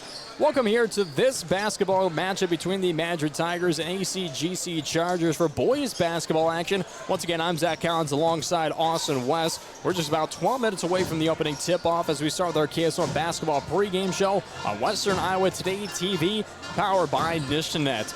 Really kind of looking at ACGC, they had one impressive start at the beginning of the season. They're a ranked team. I believe they're ranked at one point at number 8 by the IHSAA at one time. So pretty respectable ranking, but kind of dropped out over time. A couple of big losses along the way in their last 2 games. One to Coon Rapids Bayard, a very good team, possibly could be a ranked team this season for how good CRB has been this season. And Pleasantville, but they're both very respectable teams this season. Pleasantville is a very good guard, as you'll see head coach Lance Katie talk about when we jump into our coaches show here in just a few moments. But kind of despite those losses, the Chargers are just looking ahead. I mean, they've got a very tough remaining schedule here with 2 ranked opponents. They've got Underwood, who's ranked number 6 by the IHSAA. They've also got Madrid, who is ranked number 2. So they've got 2 back-to-back opponents to finish out the regular season. Both of them are ranked. This is the last conference game, Underwood and non-conference game. So at least they want to finish off in the conference with a win. Yeah, absolutely. I mean, luckily or unluckily, whichever way you look at it, the brackets are already out. Right. So if ACGC goes through here, sweeps these 2 ranked teams, I bet they're thinking, man, maybe we should have gotten the bye here in the first round. But if they come out and they lose both these games, they're probably thinking, man, we would like an easier opponent to start this regional off so we can get a bounce back before we have to see maybe one of these 2 top teams again. Right, but ACGC's really competed with just about every team down the line this season. Even their loss to Coon Rapids Bayard, 6-point loss to Pleasantville, just a 5-point loss. So just real tight losses here. And you look down the list, all their losses this season have been by single digits. So that just shows you how good they have been this season, how close they stick with top teams. And speaking of top teams, out of the 2 losses this season that Madrid has had, one of them is to ACGC. Yeah, I think that's going to be a big factor coming in tonight. The Tigers definitely have that on their mind tonight. It's like, all right, we lost to these guys last time at our place. Now we got to go to their place. We're still ranked number 2. But again, they're one of the only teams that have beaten us. Right. And they're unranked still. And kind of looking into this series before we head into a break, ACGC leads by 1 game, 17-16 over Madrid. Last meeting was an ACGC win, 54-47. My college call kind of looking out here tonight is Madrid 63, ACGC 58. That's just kind of based on what's happened down the line, the scoring that both teams have had on average this year in the last 5 games. I went mathematical this week a little bit here rather than just, kind of pulling it out of nowhere and putting a gut feeling out for my college call. So we'll see how that does. On the opposite end for the girls game, I had it as ACGC 61, Madrid 28. So not too bad. ACGC had 70. The girls for Madrid had 30. So it was almost on point. Just a little low for both teams. Again, I don't think you expected the 3-ball to be such a factor for ACGC. No. And then, again, Madrid probably had a chance, to keep going there and put that score up even more. Again, just missed opportunities and missed shots that should have been ones that should have been easy to knock in, but we've seen that from plenty of teams this season, that the easy shots just don't want to fall. And rather than jumping into a break, Austin, let's just jump into our coaches' shows. I had the opportunity to talk with head coach Lance Katie here of ACGC. Hope you enjoy. And welcome here to our Outfitters Plus Outlet Store Coaches Show, your home for personalized sports apparel, right in Atlantic.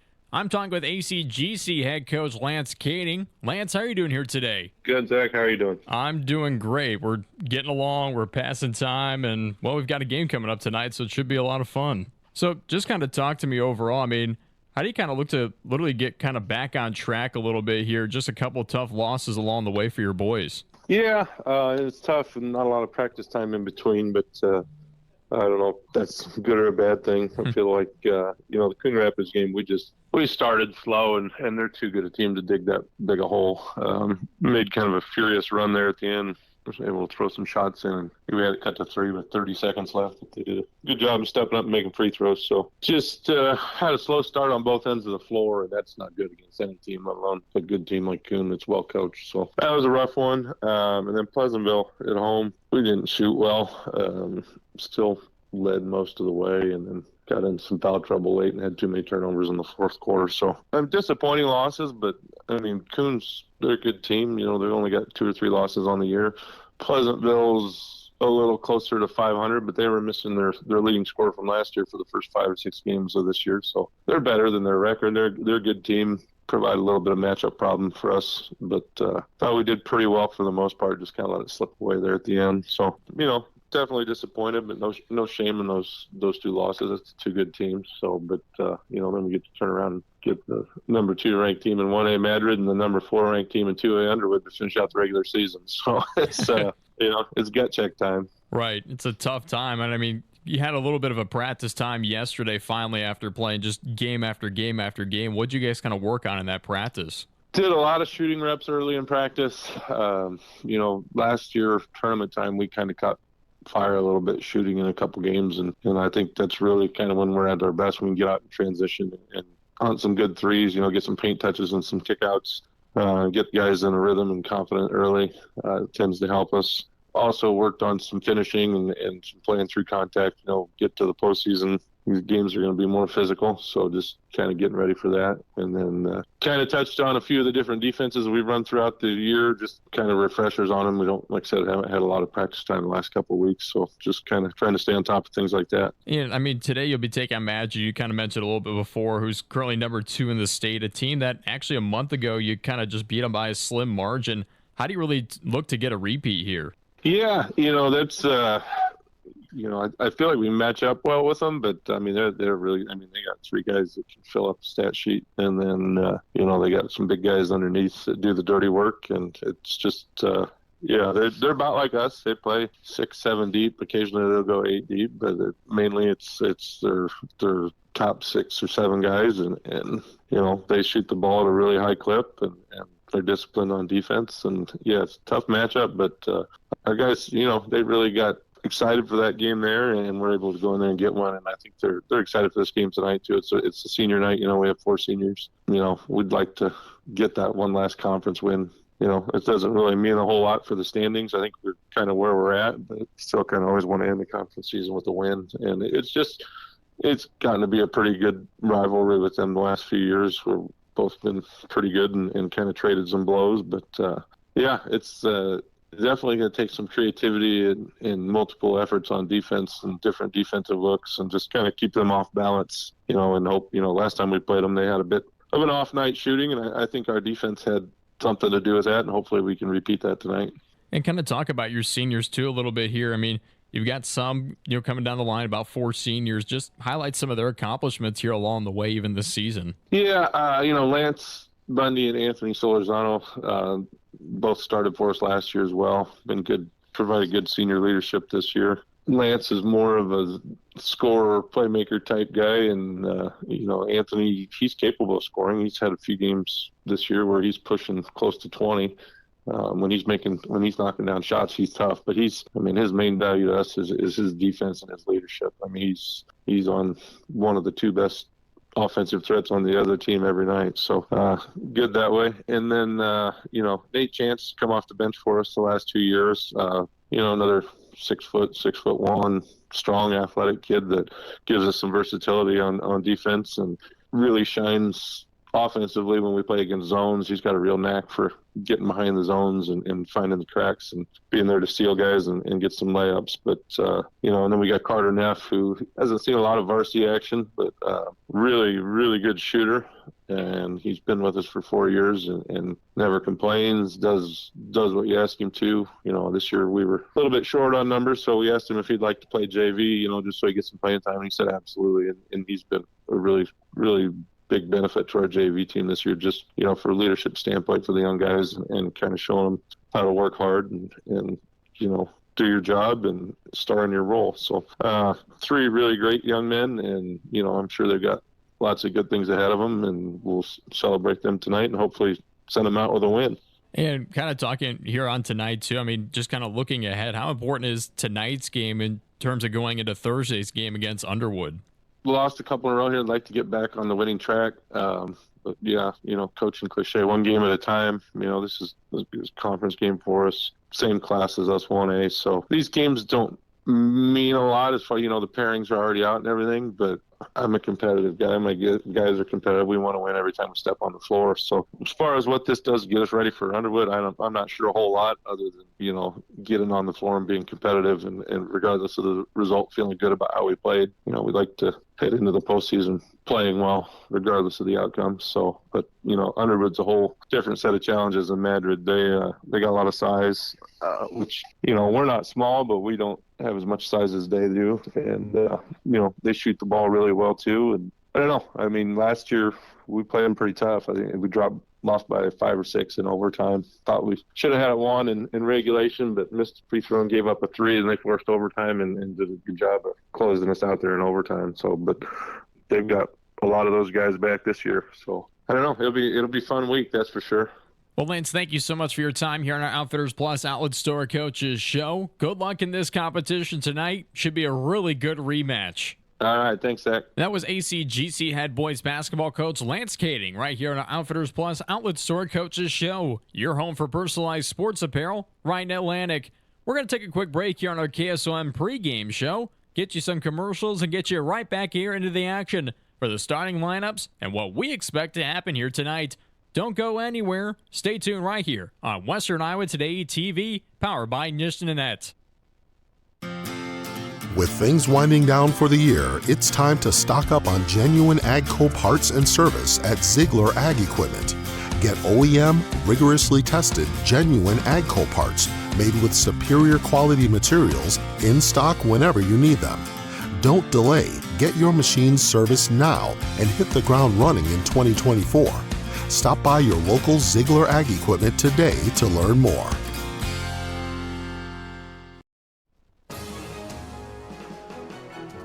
Live on KSOM 96.5 and streaming live on westerniowatoday.com. You're listening to KSOM Sports. And we welcome you back here to ACGC High School for this evening's West Central Athletic Conference basketball matchup featuring the ACGC Chargers and the Madrid Tigers. I'm Zach Collins alongside Austin West as we continue here on our KSOM basketball pregame show. And Austin, there's pretty much no better way to jump into the remainder of our pregame show without giving you the starting lineups, as we're going to take a look at the visitors here tonight on the C-Pro scoreboard. It'll be the number 2 Madrid Tigers, who are coached by Brian Surratt, assisted by Jeremy Severson, as well as Landon Klatt. Looking down the line here for the Tigers, it'll be the 6-foot junior guard, number 2, Brody Buck, the 6'4" junior guard, Torrance Severson, the 5'8" junior guard, number 4, Fabian Ortiz Alanis, number 11, Jake Leonard, the 5'7" senior forward, and number 12, Kyle Krenkenberg, the 6-foot senior guard here tonight. So some tough names down the line, to say the least, for me. And the funniest thing is, we were talking about the last name Alanis on the way here. Yes. Because we were talking about difficult words and different names to pronounce, and I had a teammate, E-Man Alanis, running back for Buena Vista, look up his stats from the last 2 years, over like 1,000 yards from scrimmage last season. He was the offense last year. And we were talking about that name, and I'm like, hey, well, how do you think this is pronounced? Spelled it for him. It was Alanis, spelled the exact same way here tonight. What are the odds of that? It's crazy. I mean, sometimes we talk about random stuff on the way here, but that time, out of all times, we talk about one name that I still mispronounced when I went down there to the scorer's table. Yeah, and it's spelled the exact same way, too. I trained you well, and then you just failed me.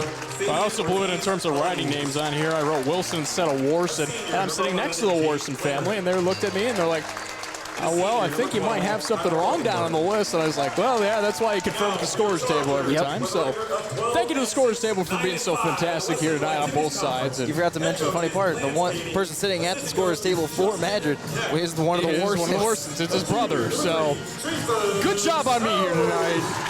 Really bringing out the punches. But go on the opposite side here. We're going to go into the starters for the ACGC Chargers. They're coached by Lance Kading, assisted by Justin Keck. We've got the 6'2" junior guard, number 3, Jathan South, leads in scoring to 15 points per game. Just right down the line, we've got the 6'3" junior guard, number 14, Noah Kading, 6'3" junior forward, number 34, Peyton Policki. We've also got the 5'10" senior guard, number 5, Anthony Sorazzano, and the 6'1" senior guard, number 10, Lance Bundy. ACGC's in their home white uniforms with black trim and yellow lettering. Madrid in their away black uniforms with white trim and orange lettering. This has kind of been one of the big matchups that many teams have been looking forward to this season, just to kind of see how these two teams play out. I know I've even talked to coaches around the area, and they're like, man, I'm actually excited to see the final score of this game. They've got their games, of course, to coach down the line, but they're kind of focused on seeing how this game plays out as ACGC wins the opening tip-off. They'll go from right to left, Madrid from left to right.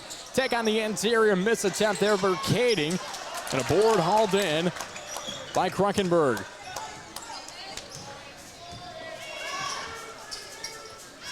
Madrid this season, just a very impressive team down the line. I mean, 18-2 overall is a very hard thing to do, especially in such a tough conference that they have. And a take inside by Kruckenberg is a missed attempt as the Chargers will advance down the floor with Bundy. Kick on the far side of Soriano. Tries transitioning in, puts this one high off the glass. It's just off the mark. Leonard able to haul on the board, and a foul's going to be called on ACGC. Late call at that as well. Foul be on number 34, Peyton Palicki. It'll be his first and the team's first here the first quarter. I won't mess up the first quarter fouls like I did last time. For whatever reason, I was always one behind in the first quarter, and I picked it up later, but I don't know what was with me then. Maybe it's so focused on just how good ACGC is at the transition as they go up here. Jathan South with the floater, the teardrop as that one falls in. 2-0 on the Seed Pro scoreboard. It's the first score of the game tonight for either team. No exclamation dunk. Really want to see that in a conference matchup. Not going to lie to you, especially a ranked one like this. I think he was probably thinking about it, but he's just like, you know what, we'll just take the little teardrop. Kind of know it, got confidence in it. Buck tries to mid-range shot from the short corner. That one knocks down. 2-2 on that Seed Pro scoreboard. Granted that the scoreboard is always brought to you by the Seed Pros. By your side from the word go. Your Pioneer Pros, John Becker, Mark Van Tiger, Gary Dinkla, and Nick Knutson. Drive and attempt here by ACGC's up and in for Jathan South. All points so far have been scored by South. 4-2 on the Seed Pro scoreboard. Kick to the far side. It's going to be last touched by ACGC. Ball was headed to the concession stand. Feeling a little hungry. I'm feeling a little hungry too. I've been seeing the pizza coming around here. Yes, the pizzas look fantastic. So almost a takeaway on the inside for ACGC, but it's hauled in by Madrid's Jake Leonard. Kicks on out to Buck. Dishes it on inside, and now a kick outside. This one's from downtown. Rolls around, no good. Almost an offensive board for Madrid on the attempt on the far side by Severson of the Tigers on the missed attempt for three. ACGC resets here as they've got the basketball back in their possession. South mid-range jumper wide open, not with the fadeaway. Man, if he just jumped into his shot, it would have been perfect. Put a man on the ground, you got to make the shot after. Severson with the end one. Nice drive and attempt by him. Foul's going to be number 10, Lance Bundy is first, team second. Has the emotion showing as well. That's what we like to see in a big matchup, especially in the final conference game. One of you is ranked, one of you hasn't, but that ranked team only has one loss, and it's this team. Come on. Severson finishes off the three-point play. He's shooting 82% from the free throw mark this season. Wow. That's got to be one of the best I think we've seen overall for either boys or girls basketball. Take away here from the Tigers. Severson, and gonna have to halt him up a little bit. It's gonna be a jump ball call. Uh-oh. Jathan South getting into it a little bit here for ACGC. I know I said show a little emotion here, but we don't want that much emotion. Might want to watch that one. Madrid back with the basketball. Severson on the far arc. Transition this one into Buck. Looks on inside of Kruckenberg. The reversal, that's no good. Rebound on the offensive end, and a foul's going to be called on the interior. Caught the jersey. Looks like it's going to be a Peyton Palicki. It'll be his second. And the team's third here. ACGC, not even 3 minutes into this competition. 3 fouls on the board. Floater knocks in for Severson. 7-4 on the Seed Pro scoreboard. Tigers with the lead. Advancing in here is Kading, and a takeaway here for the Tigers. Buck coming down the floor with speed. Drives it, blocked away by Jathan South. Holy cow. And he keeps his cool. Just gives a high five and moves on. Man, they were neck and neck. I thought maybe we were going to see a pass to the other side since it was a 2-on-1. Decided to stick with it and just fingertipped it Jason South. Buck from downtown goes just short, gets the pass right back to him, and this one from downtown knocks it down. Ortiz Alanis for 3. And what a three-point shooter he is, shooting 44% from beyond the arc this season. Alanis' last name, ice in the veins. Oh, it's got to be something. Bundy with the kick out to South. South takes a deep three. That one just rolls around no good. Actually, I like the look there, too. Just kind of had a little bit of room, realized he could have taken it, and, well, he did take it, just didn't fall in his favor. Letter down low, tries going up high. No foul called. Fans want it. They're not going to get it. Thought it was a clean block away there. So Rosado tries transitioning down, and it's going to be an offensive foul. Nice job down low by Brody Buck. Just kind of falls down with him. Be Sorizado's first, ACGC's fourth. We still got 4 minutes and 12 seconds left to go in the first quarter. That's a big one. I think if you're Madrid, you're looking for that from Sorensen all day. I mean, he's had 2 drives down low like that, and they've been the exact same, just super aggressive. Takeaway here for ACGC, gets it to South. The left-hander with the right hand is up and in. Man, what a pass that was to South. Nice job for him to pick it up. I am almost amazed that wasn't a turnover. Get the man some help. Severson drives in, mid-range jumper is no good. Buck able to haul on the board, kick out Ortiz Alanis, that's just short. Buck able to get the rebound, tries transitioning in, up and in off the far glass. And a timeout's going to be taken here by ACGC. 30-second timeout, we'll take it with them. 12-6 on the Seed Pro scoreboard here in the first quarter. We'll see you back in 30 seconds. Live on KSOM 96.5 and streaming live on westerniowatoday.com. You're listening to KSOM Sports. Transition in here for the Chargers. The dish up and in.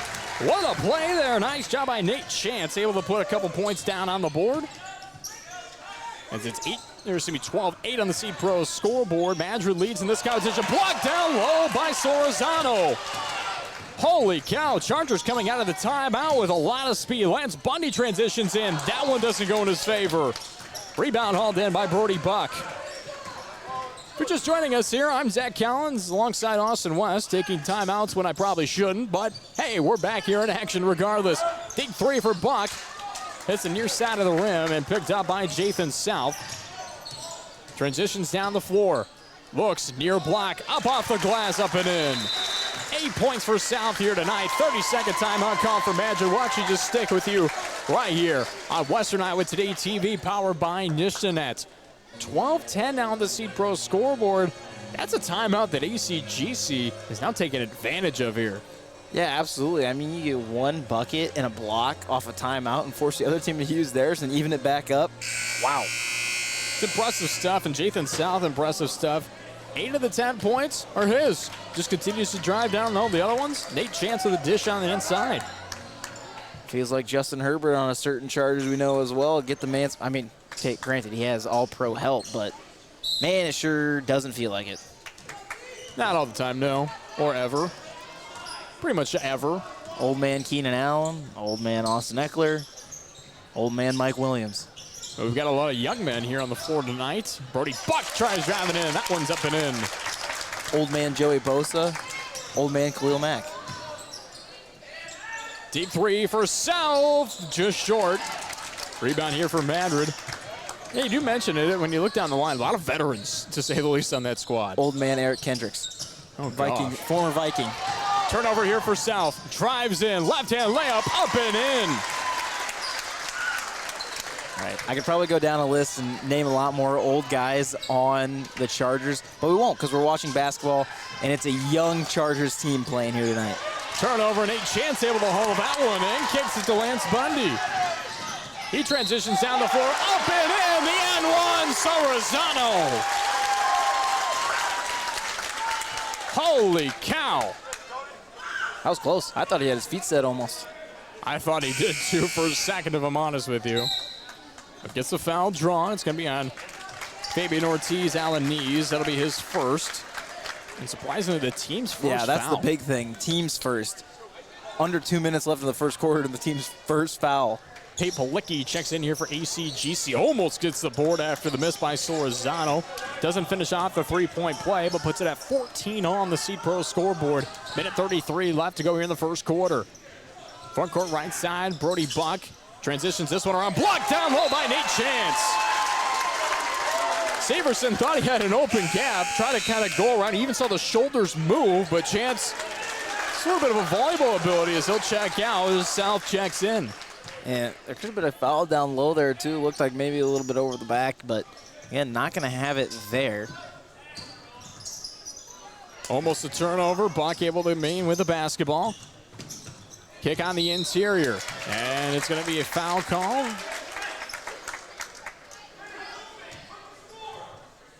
It's going to be on the Chargers, number 3, Jathan South. I was getting ready for the 3-4 to come up, see if Palicki picked up his third. That's what I was kind of wondering. That'll be South's first, however. Team with 5, so Severson at the charity stripe. As I mentioned before, shooting 82% coming into this game tonight. Holy cow, it's impressive. Knocks down the second. Puts them up by 2. 16-14 Seed Pro scoreboard under a minute 15 left to go here in the first quarter of action. Bunny with the basketball, transitions on over to Jathan South of the front court near side. He tries finding a lane. Floater, that's no good. Tries to get his own board, but Logan Klatt of the Tigers able to haul that one in. Ortiz Alanese crosses the timeline, dishes on the far side to Klatt. Klatt the far arc, looks on into Severson. Whips on in. A little bit of a teardrop to Leonard, kick out Alanese, and that's no good by Ortiz Alanese, but a travel is going to be called by Severson. He just fell. That's what I thought. It looked like his heels hit and then his back hit. I don't know. For once, I'm speechless. ACGC back with the basketball. Just about 6 seconds in between the game clock and the shot clock here. Jason South at the top of the key. Now at the high post, near side, kicks it off to Solorzano. Transitions around the perimeter. Looks back to South of the left wing. South tries driving in. He's fallen to the floor, and he doesn't make that attempt as Buck comes down the floor with speed. Block away down low, but somehow, some way, it falls its way on in. Last second shot here from downtown is just off the mark for Lance Bundy.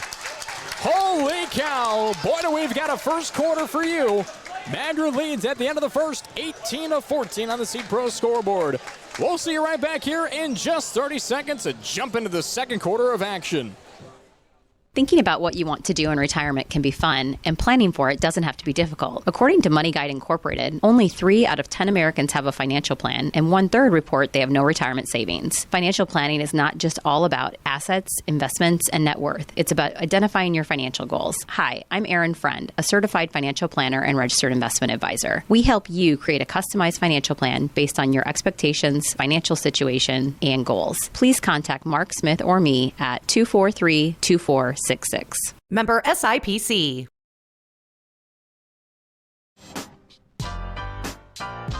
Live on KSOM 96.5 and streaming live on westerniowatoday.com. You're listening to KSOM Sports. Reminding that tonight's broadcast is brought to you by Brocker Cards and Cards, your trusted insurance since 1894. And Cass Health, neighbors caring for neighbors. We head into the second quarter, currently 18-14 on the Seed Pro scoreboard. Madrid leads. I'm Zach Collins alongside Austin Weston. What a game it's been so far.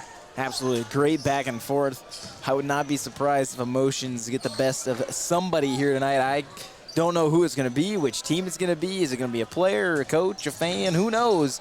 But I think there's a high chance of something. Knocks it at 3 from the top of the key.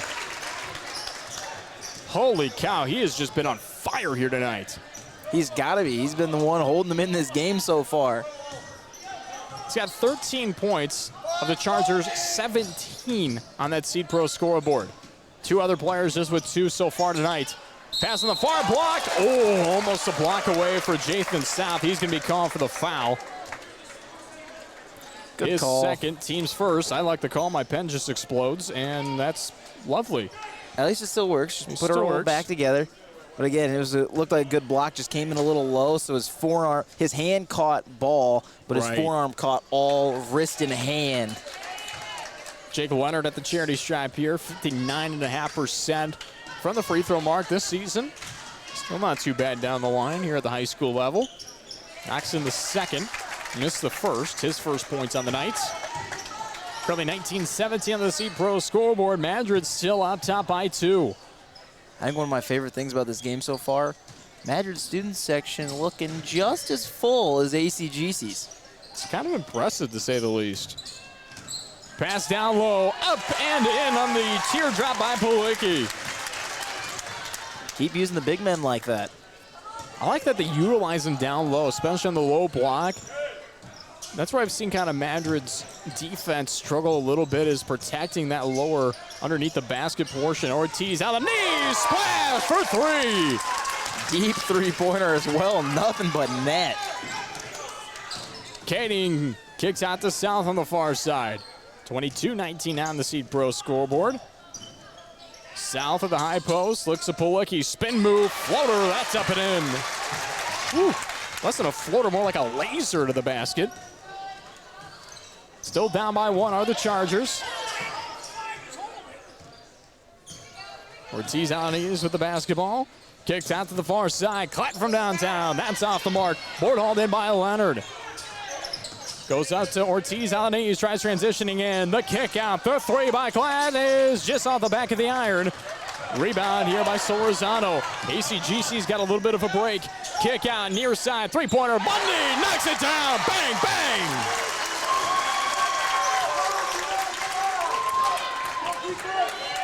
Wow.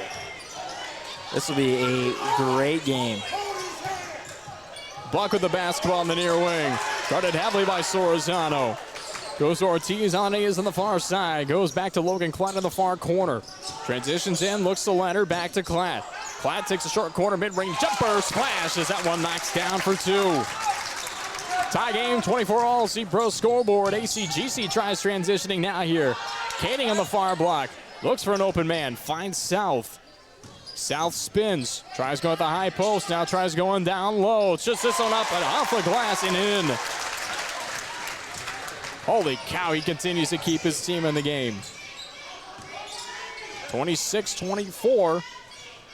Klatt tried looking inside, but a miscommunication. Leonard somehow picks up the basketball. Kick back out to Klatt. Looks on the interior to Buck as he gets fouled. Just misses the attempt. He'll go to the line for a pair. Holy cow, how did Leonard get that basketball? I don't know.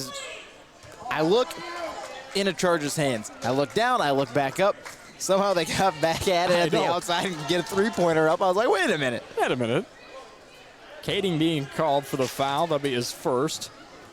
Team's second here as the first one's missed by Brody Buck. A couple subs checking in here. Number 4, Joe Crawford, and number 24, Nate Chance for the Chargers. Number 12, Kyle Kruckenberg checks in here for the Tigers. The second one's knocked in by Brody Buck, getting 76% from the charity stripe coming into the night. So impressive stuff there for him. 26-25 lead, just a 1-point deficit in this competition as the Chargers lead on the Seed Pro scoreboard. Jathan South at the top of the key. Receives a screen, rolls off it at the high post. The kick out here to Kading. Kading at the top of the court. Transitions in, stops, spins, floater. That's no good on the transition. The foul's going to be called. It's going to be on Noah Kading. You can't reach in like that and expect not a foul. Especially when there's no ball in Alanese's hand. You just swipe the entire jersey. Ortiz Alanese had the ball in the absolute other hand when he swiped at him. Yeah, I think he was mid-pass already. I think he had already thrown it away, and then the swipe came. We'll take it. In my eyes, that's what it looked like. It looked like catch. As soon as it left his hand, it got about 6 inches, and then the swipe came in. It was just late reaction, really. Happens every once in a while. It does. Quite often, to say the least. Ortiz on an ease, mid-range jumper, knocks that one down. 7 points for the junior there tonight. Transition in here, the mid-range jumper, the short corner is no good. Ortiz Alanese able to haul on the board. He comes down the floor with a lot of speed. Goes towards the near baseline, tries spinning down low. Kick out on the far side of Kruckenberg on the left wing. And they're going to call a foul here on ACGC. Honestly, I was looking at what you're looking for. I thought it was going to be a travel. Yeah, it looked like he was moving that pivot foot a lot and just dragging it inch by inch. So Rosano called for his second foul. Team's 4, still 3:53 left to go here in the second quarter. 27-26 lead for Madrid on the C-Pro scoreboard. Chargers can't be happy about a 4-0 foul call differential here. Ortiz on knees, the kick out to the far side of Kruckenberg, tries transitioning. Now on the near side of the floor, kicks out to Severson, transitions in, up and in, off the glass high. 3-point deficit here now for ACGC on the C-Pro scoreboard. Kicks off to Nate Chance, whips it in the far corner to Bundy. Transitions in, so Rosano gets blocked down the line. But a nice pickup there by Lance Bundy. Pass is going to be a backcourt violation as South was trying to transition up. Bundy thought he was going to remain there, and ACGC is going to take a full timeout. We'll take it with them. 29-26 on the C-Pro scoreboard. See you back here in 30 seconds. With things winding down for the year, it's time to stock up on genuine AGCO parts and service at Ziegler Ag Equipment. Get OEM, rigorously tested, genuine AGCO parts made with superior quality materials in stock whenever you need them. Don't delay. Get your machines serviced now and hit the ground running in 2024. Stop by your local Ziegler Ag Equipment today to learn more. What's it mean to be in good hands? It means you get an expert agent who's in it for the long haul. We'll get to know you and be there for you as your coverage needs change. I'm Craig Hummel at Hummel Insurance Services, and we work with Allstate Insurance. Let us help you choose the right amount of protection to meet your needs, and see for yourself what it means to be in good hands. Call Hummel Insurance Services at 800-482-6426 or stop in anytime. And we jump back in here into action. I'm Zach Collins. Tonight's broadcast is brought to you by Riggs Ag Services. Transform your planter with help from Riggs Ag Services in Lewis and Anita Supply Center, your home enhancement store. We are here to help. Alongside Austin West, I'm Zach Collins, and that's Kyle Kruckenberg knocking it at 2. His first points on the night for Madrid. ACGC had just called a timeout if you're just joining us here, as they're currently down 31-26 on the C-Pro scoreboard, but now make it 31-28 on the C-Pro scoreboard. Nice transition in there by the Chargers. 2:45 left to go here in the second quarter. Jathan South has accounted for 17 of the 28 points here tonight, and Ortiz on the knees. The mid-range jumper swishes on through the net. 5-point deficit so far in this competition. South of the kick on the near side. So Rosano from downtown. That's off the mark. And Nate Chance is going to be called for behind the back just a little bit there. That'll be his first, team's 5th. It will be an offensive foul. So we won't see Madrid head of the charity stripe as Pete Policki will check in. Actually, they're going to... Oh, okay. So they're going to call it as if it were on the defensive end and anybody's ball at that point on the missed shot. I thought that they were just going to call it the offensive, so they're actually going to let Jake Leonard head of the charity stripe here as he knocks in the first. That's my fault. I think it's a good call by the officials. Yeah, it's an interesting one to say the least, because sometimes, you know, those could go 50-50 either way, whether or not they're defensive or offensive. Because, again, coming on a rebound, I mean, what are you going to go with? Right. You kind of never know what's going to happen down the line as Leonard knocks in them both. He's got 3 points here tonight, 35-28 on that C-Pro scoreboard. ACGC, this is kind of a crucial drive here. South top of the key. Transitioning now is Kading. Tries to go to the far side of the floor. Almost lost the basketball. Picked up by Bundy. Bundy at the high post near side. Kicks to Sorazano. He goes from downtown. Is that just off the mark? Jake Leonard able to hold on the board as he dished it over to Buck. Buck receives a screen, rolls off of it hard, looks down low to Kruckenberg, now dishes off to Leonard, tries putting that one up, and a takeaway here for ACGC. Bounce pass ahead, Bundy knocks it down! gets the crowd back into it here for the Chargers. That's what you wanted to see a little here tonight. Absolutely, I do. Three-point attempt for Ortiz Alanis. The silence the crowd is no good. Canning able to haul on the board. Chargers look energized. Bundy tries high off the glass. That's no good. Palicki with the end one. Foul's going to be on number 3, Torrance Severson. That'll be his first. Team's first here of the second quarter. A huge one at that. Wow. Palicki will head of the charity stripe. 79.5% this season from the free throw line as he knocks that one in. Finishes out the three-point play. We got a 2-point game. Madrid still up on top by 2 on the Seed Pro scoreboard. Ortiz Alanis looks down low to Leonard high off the glass, and they're going to call this one as a foul. Coming number 34, Peyton Palicki. You can see head coach Lance Canning of the Chargers very unhappy with Palicki there, kind of jumping in a little bit too much. Definitely foul call. Definitely drew the foul. Leonard heads to the line once again as he knocks in the first. Wow. That's Palicki's third, I believe, as well. It is his third. But he's going to be in a little bit of foul trouble going into the second half. Just a minute 10 remaining here in the second quarter. Leonard splits the pair. Foul's going to be called on Madrid. The number 12, Kyle Kruckenberg, his first and the team's second here the second quarter. As number 54, Mason Wall will check in for ACGC. He'll go in for Palicki. Likely we'll probably see Palicki late in the third quarter, fourth quarter time when it comes down the line. So we'll see kind of what happens here. ACGC, the minute 5 left to work with. They're down by 3 on the Seed Pro scoreboard here in the second quarter. So Rosano tries going to the far side. Dishes on off to Jathan South. South on the far line, drives in, high off the glass. That's going to be a foul call. No shot. He will go to the line for 2. It's going to be number 11, Jake Leonard, his first, and the team's third. Madrid didn't pick up really any fouls throughout most of this quarter up until about the last 2 minutes. It was a 5-0 foul run for ACGC, and in the last minute really, it's been a 3-2 run in favor of, well, not in favor, but for Madrid.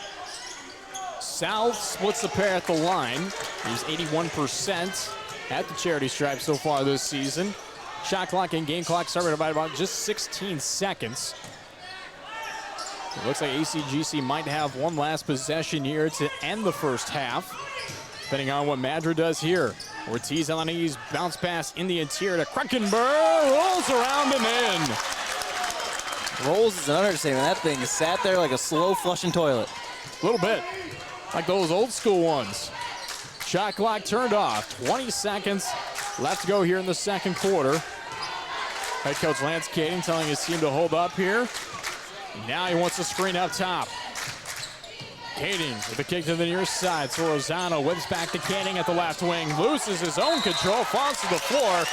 And that goes out of bounds with 3.3 seconds left.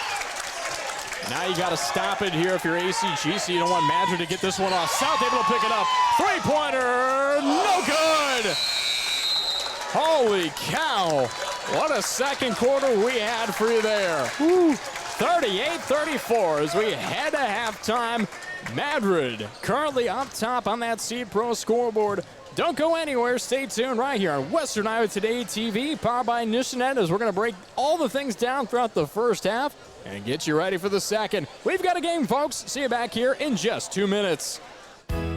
Make sure you're getting the best coverage for you at the most competitive rate. Hi, this is Nick Carnes with Brocker Carnes & Carnes. We are an independent insurance agency that offers coverage for your home, auto, life, farm, and everything in between. But mostly we are here to help. As an independent agency, we can shop around for the best rates and coverages from multiple companies. Stop by one of our offices or go to brockercarnes.com for a quote on your insurance. Let Brocker Carnes & Carnes help you get the best coverage at a competitive rate. What's it mean to be in good hands? It means you get an expert agent who's in it for the long haul. We'll get to know you and be there for you as your coverage needs change. I'm Craig Hummel at Hummel Insurance Services, and we work with Allstate Insurance. Let us help you choose the right amount of protection to meet your needs, and see for yourself what it means to be in good hands. Call Hummel Insurance Services at 800-482-6426 or stop in anytime. At Outfitters Plus in Atlantic, you'll find all the latest in custom apparel and headwear. Head to Outfitters and work with the design pros to make your customized tees, team apparel, and personalized swag for your business a reality. Whether it's fan apparel for your high school or youth sports teams, your business, or you just want to make something your own, you'll have everyone saying, "Where'd you get that?" Don't forget, Outfitters will also add your group store online to make ordering a breeze. Get personalized at Outfitters Plus Outlet Store in Atlantic. Stop by today. Cass Health in Atlantic, Iowa is a nationally recognized hospital, and we are proud of the awards and all of our recent accomplishments. But do you know what drives us to be the very best? You. We're passionate about helping our patients heal and feel their very best at any age and any stage of life. Cass Health, neighbors caring for neighbors.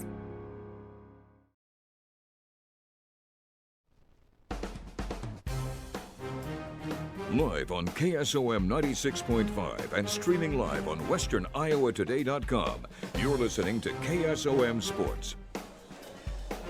We welcome you back here to ACGC High School. I'm Zach Collins alongside Austin West as we enter our KSOM halftime show. And Austin, so far this game has been probably one of the best games, to say the least, we've seen all season. I mean, currently sitting 38-34 on the Seed Pro scoreboard as Madrid is on top of ACGC. They've led by 4 throughout the last 2 quarters, but that just shows you how tight this game's been all night long, to say the least, as both these teams just continue to have answers back. At one point, ACGC was down by 7. Then they went on a big run there and put down 5 points. They were within 2, and then Madrid eventually kind of closed it out to put it back to that 4-point mark. And if you're ACGC, how do you come back and really put up yourselves on top? Stop fouling. I mean, that's the simplest way to say it. Stop fouling. Somebody get Jathan South some help. Those are the 2 things. Those are the main 2 things right now. Otherwise, they've been great. Defense has been good. I mean, it's been fantastic for them. It's been fantastic both ways. I mean, it's been really great. I've liked it both ways. And so, I mean, that's really the kind of the main thing right now. And so, basically, I mean, it's hard to say what else you can really do because Jathan South has just been so good for them. But they've had good showings. Palicki, I mean, I'd like to see him more in this game, but obviously he's in that foul trouble, so that's going to be hard, you know, to kind of get him more minutes. I mean, again, he hasn't had that many minutes, and he's got those 3 fouls already. It's been tough. Right. It's been tough down the line for him. I mean, he's played some pretty good defense overall, but the problem was he had the first 2 in the first quarter. He picked up his second there in the second quarter, or excuse me, his third in the second quarter down the line. So sometimes you get lucky, other times you get unlucky, and in that case, he's been unlucky in terms of the foul trouble that he's had so far. He's been able to execute out of run offense, and he's put down 7 points. We'll kind of break that down in our next break here, but I like the way he's playing. He's been aggressive, but he's just been able to pick up a couple fouls down the line and not win in that favor. Yeah, and really it's, again, a lot about these fouls. They've controlled this game a lot. I mean, again, to start that second quarter, it was 5-0 run for ACGC, and then to end it, it was a 3-2 run for Madrid. So you like to see those maybe even out just a little bit and make it even throughout the entire quarter. If you're ACGC and Madrid, you just want to keep the same kind of thing going. So far, but ACGC on the opposite end, I mean, Jathan South has just been lights out so far here tonight. He's just been impressive, to say the least. Continues to be just the team leader in scoring. Out of the 34 points for the Chargers, he's had 18 of them so far here tonight. I mean, you really can't rely on anybody else but Jathan South.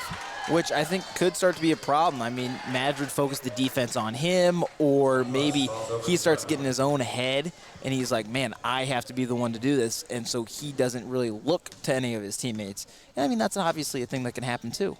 It happens down the line, and I mean, kind of looking down the line, we'll eventually break down some of the stats for you here as a little halftime show action. But looking here also, Austin, from Madrid, I mean, Fabian Ortiz-Alanis has just been one impressive player here. He's so quick on the floor. He transitions well. He's got great ball control. I mean, you can't ask for anything better than that. No, you can't. I mean, he's been fantastic here tonight. He really got Madrid off to a strong start to start it off.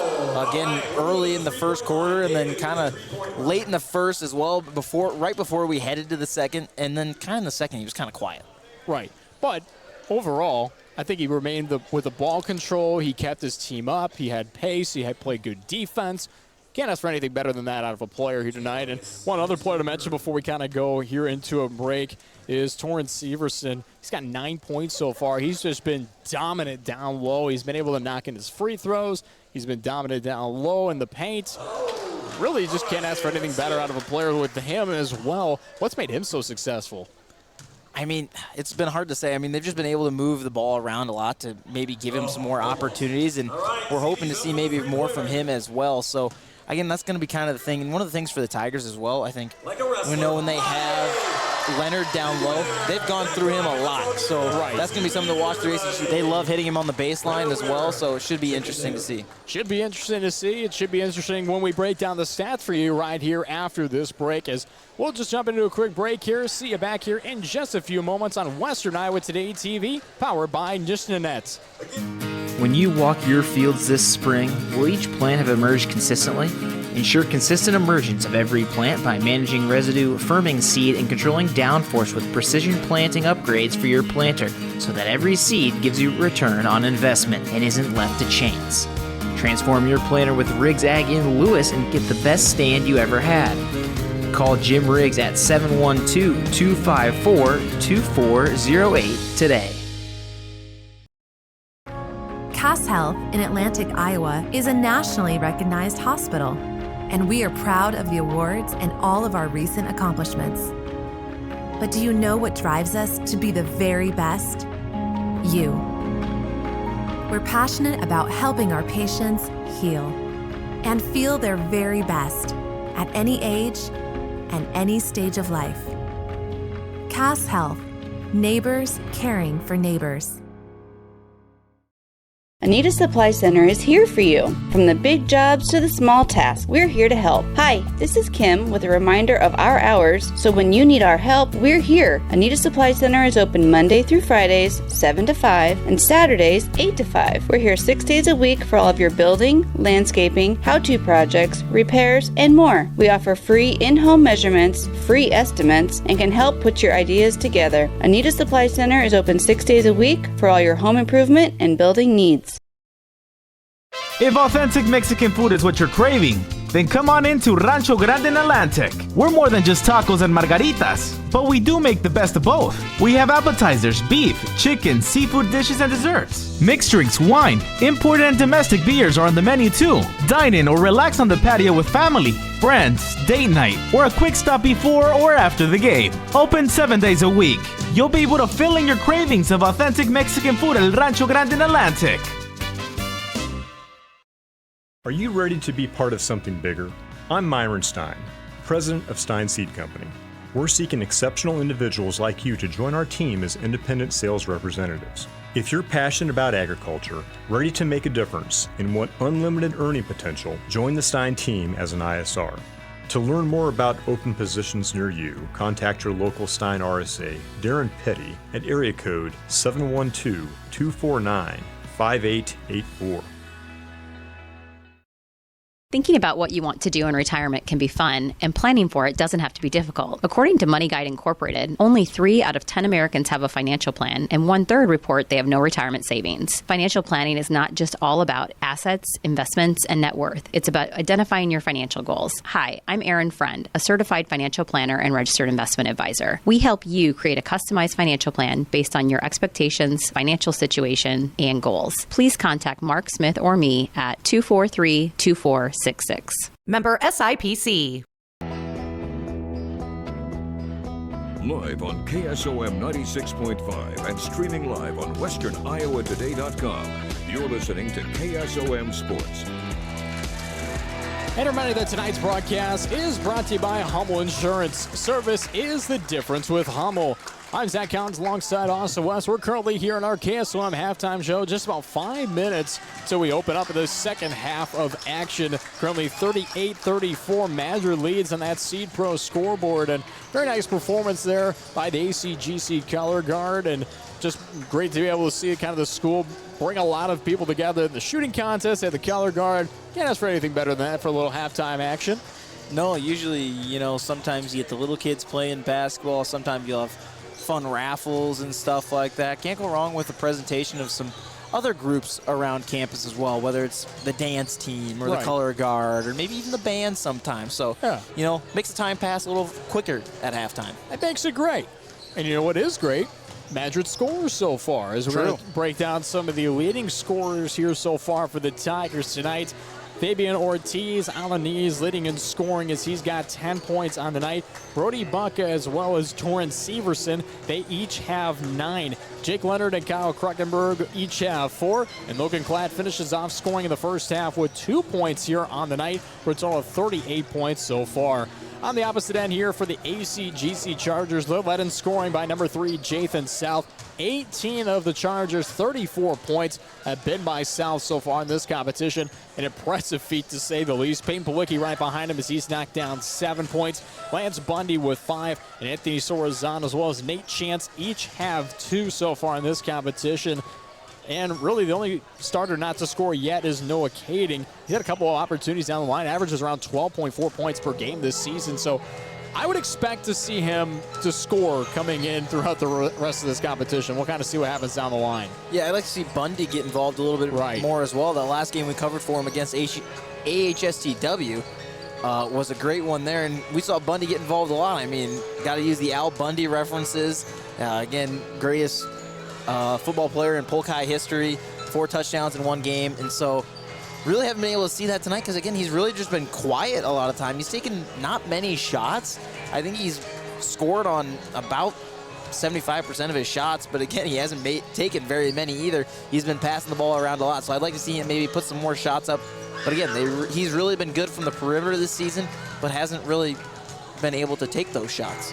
And when you look at him, too, I mean, he's been playing some good defense down the line. I just don't think he's also had the looks that other players have had here for ACGC so far, and that's kind of been the key factor. But one thing is kind of a thing to mention is both teams are putting good defensive pressure on one another down low. Really, when you look at a defensive role, there's not much to improve on. But for ACGC, the only thing I think on offense that they should improve on is the ball movement on the outside of the perimeter, especially with the zone defense played by Madrid. If you put them out on the far side, you kind of whip it near side, front court. You kind of figure out where you're going to put that basketball, especially when they go far side. Everyone motions over here for Madrid. It leaves 2 players open on the wings on the far side. When you bring it around, Madrid's so quick. One thing you can do to kind of adjust that is you have a player transition in baseline, pull them out of the picture, and then you kind of have him as a decoy, put it out top of the key as you see 2 guys kind of in the zone come down. I think that's going to be a big key factor coming here for the second half. Yeah, I would agree with that as well. I mean, one of the things I've noticed from the Tigers, they like to just put a guard up around the paint. And so basically those step backs are kind of some of the kind of things that are going to be open because they'll put you one-on-one and then guard the paint and not let anybody in. So run the guy in and pass it out and try to get those perimeter shots. You just got to be quicker than the Tigers, but the Tigers got some speed. Oh, they have more than speed. They have agility. They've got quickness. They've got smarts. These are just 2 great basketball teams. I'm just so excited that we were able to call this game here tonight. There's a reason one of these teams is number 2 in the state right now. Right. And there's a reason one of these teams is beating that number 2 team in the state. And why they were formerly ranked here in the state. So we'll see kind of what happens down the line. Is there anything that you're kind of looking for, any player that you're kind of looking for really to step up here on either side coming into the second half of action? I'd love to see some role players on ACGC step up. We talked about Bundy, Palicki, a bunch of them we'd like to see maybe help Jaden South out a little bit. Again, he's got 18 right now, the 34. Sure, he's been able to pull back a little bit. I'd like to see somebody else start to climb into those double digits as well. And South is the only player who he averages around 15 points per game. He's the only player in double digits, as you mentioned. But kind of looking right behind him, I mean, Noah Kading, I'm looking for him to kind of step up here, especially coming into the second half. If he steps up, Austin, I think that'll be a key benefactor to how we see the rest of this competition play out. Absolutely. ACGC will now be going from left to right, Madrid from right to left. As well, we open back up here for the second half of basketball action. No better place to be than Western Iowa Today TV, powered by Nishnanet. Unless you're at the game. Unless you're at the game. Well, all right. Well, you put it there, and the floater by Severson falls through for 2 points. Yeah, I mean, I'll give you that. Being at the game is, probably the most prime opportunity. That's why tickets for the Super Bowl cost so much, or the big game, as other people call it. Yeah, I don't want to talk about ticket price for the Super Bowl. I have hot take. Oh, I shouldn't say hot take. It's probably freezing cold. A lot of people will agree with me on it, but again, too expensive. Keep it at that. Keep it at that. Yeah. The big game's a bit expensive as Bundy takes the floater. That one falls through. Short corner jumper falls on in. 4-point deficit now here. Severson on the left wing. Transitions on in. That's on a floater. That one falls through for Severson. He scored 4 points so far here coming into the second half. We're not even a minute in. I mean, floaters are what seemingly have worked, and I'm glad to see they kind of focus on it now here to start the second half. So Rosano kicks back top of the key to Bundy. Whips it back on out to Balicki. Dishes it, top of the key. Kading tries transitioning in. Whips it on out to Bundy. Bundy tries moving in. Pump fake, kick out. Kading. He's just got 7 seconds left on the shot clock. Tries transitioning in. Floater, that one falls through. Finally put some points up on the board. We'll see how he kind of transitions throughout the rest of the second half here for ACGC. So 4-point deficit here for the Chargers on the C-Pro scoreboard. Madrid's looking to keep it that way. Ortiz Alanese looks to Buck. Buck with an interior look. Ortiz Alanese from downtown knocks it down. Bang, bang for 3. You can tell that one was in at about the high point. You're like, yep, that's good. I went to check my scoreboard quick. Yeah. As soon as that thing was up, I'm like, all right, where's the 3-point button? I saw him just look at it. I was like, well, I'm going to start writing down the 3 on the score sheet as Bundy transitions in. Fouls called. Found me at number 2, Brody Buck. It'll be his first, the team's first here in the third quarter of action. As we see Bundy head of the charity stripe, shooting 73% from the free throw mark this season. Takes his time as the first one knocks in. A little shush in the crowd here. It's actually, I thought I heard it from the Madrid side, if I'm not mistaken. Interesting. It is interesting. To say the least. Now we're not hearing that. And then he knocks in the second anyway. No distractions for Lance Bundy. 5-point deficit here. ACGC still down. Madrid looking to continue to pick up on their lead. Buck on the near side. Looks back up top of the key for Ortiz Alanese. Whips it on the near side once again to Buck on the near wing. Goes back top of the key to Ortiz Alanese. Whips in the near corner. Severson from downtown. Splash! Knocks it down for 3. 48-40 now on that C-Pro scoreboard. The Chargers have no answers defensively so far and throughout this third quarter. And it's been good defense. That's the thing. It's been great defense for them. They've just been worked basically by this number 2 ranked Tigers team. Pass back up the south, almost loses it, makes a fadeaway jumper, and that one knocks through. 20 points for the junior now here tonight. Kick on the far side to Buck. Back to Ortiz Alanese in between the circles. Offers up a little bit of high pressure. Tries to go into the high post to Brody Buck. Throws this one up there. That one falls through on the floater. Holy cow, these floaters have just been the killer so far here for the Chargers. I hate to give the announcers jinx, but have the Tigers missed a shot in the third quarter? You know what? If I'm honest with you, I don't think they have yet. Chargers try driving. They miss their shot there. Palucki getting the offensive board. Turn around, knock down. Like, I'm sitting here thinking, I'm like, I don't think we've seen any rebounds on this side of the court. We'll see what happens here. No Three-pointer downtown, knocks it down! Nothing but net for Severson. On the release, I even said, no way. Holy cow. Watched it the whole way. Again, if they have not missed a shot down here, my goodness. 53-44. South transitions in, puts that one up and in off the glass on the right side. 53-46 in the C-Pro scoreboard. 4 minutes left to go here in the third. Mid-range jumper knocked in by Severson. Can the Tigers miss? Happening? Can they miss? I don't know. I don't think they have, and I don't know if they will at this point. Seems like it's almost impossible to what we're seeing in front of our eyes, but Kading with the basketball, trying to answer back here for ACGC. Maybe a little of a travel down low. South somehow saves it on the far side and picked up by Buck. Hands it off to Ortiz Albanese. Kicks it on the near side to Severson. Another three from downtown. That's off the mark. Finally, we do see that the Tigers are human. That one was just short as Nate Chance will check in here for ACGC. He had a man in his face, and I was going to, if he would have dropped that thing, I might have taken the headset off. My goodness. You would have been impressed, to say the least. Yeah. Yeah. Again, we went 4.5 minutes, we think, without a missed shot from the Tigers. 4.5 minutes. At least from what we think.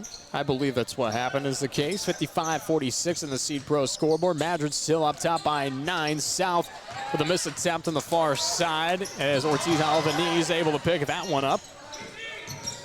Albanese almost losing the basketball, but somehow picks it up and keeps it with him. Buck tries from the free throw mark, knocks that one down. The short jumper by him puts another point down on the Seed Pro scoreboard. He's got 13. Torizano tries to answer back in the far corner. That's no good. Kruckenberg able to haul on the board here for Madrid. But no fouls, really. Just one so far in this third period. It's been a pretty clean third quarter so far. 2:30 left to go. And right as I say that and you mention it, foul's called. It's going to be number 3, Jathan South of the Chargers, his third. Not really sure where that one came from. They said it was a little bit of a push, but I don't know. If I'm honest with you, don't really know down the line. Severson tries transitioning in. Ball popped up high. He's able to get his own board. Flips that one in, and that goes up and in off the glass. A little bit of a lob up. Chargers trying to answer back. Far side. Crawford misses that attempt. Board hauled in. Gotta get that. Oh, you definitely do. Ortiz Albanese, however, picking up the board. Albanese drives on the right side. The high post arcing shot is no good. Chance able to haul on the board as he hands it off to South. Top of the key. Minute 50 left to go. South from 3. Splash! Knocks it down. And a timeout is going to be taken. It's going to be a full timeout taken by the Chargers. We'll take it with them. 10-point lead here for Madrid on the Seed Pro scoreboard. Minute 48 left to go in the third. We'll see you back here in just a few moments. When your home or business has been affected by water, fire, smoke, or mold, and you don't know what to do next, we do. From one room to multiple levels, we can do it all while working with you and your insurance company. Service Master by Rice is your local experts for residential and commercial restoration, offering emergency services 24/7, 365. To set up services, call 712-243-5373 with phones answered 24/7. Service Master by Rice serves all of Western Iowa.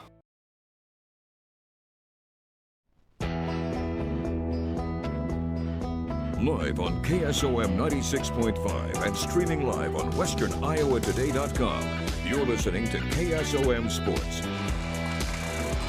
And a reminder that tonight's broadcast is brought to you by Stein Seed. Stein has yield. Contact Darren Petty, your local Stein representative, and Principal Financial Group, Mark Smith and Aaron Friend. I'm Zach Collins alongside Austin West. Currently 59-49 on the Seed Pro scoreboard here in the third quarter. Madrid leads. Minute 42 left to go in action. Tigers back with the basketball. Kick on the far side with Buck. On that far arc, he gets a little bit of double team pressure. Tries looking for a player, and it's going to be a timeout called by Madrid. They'll take a full timeout themselves, and we'll take it with them.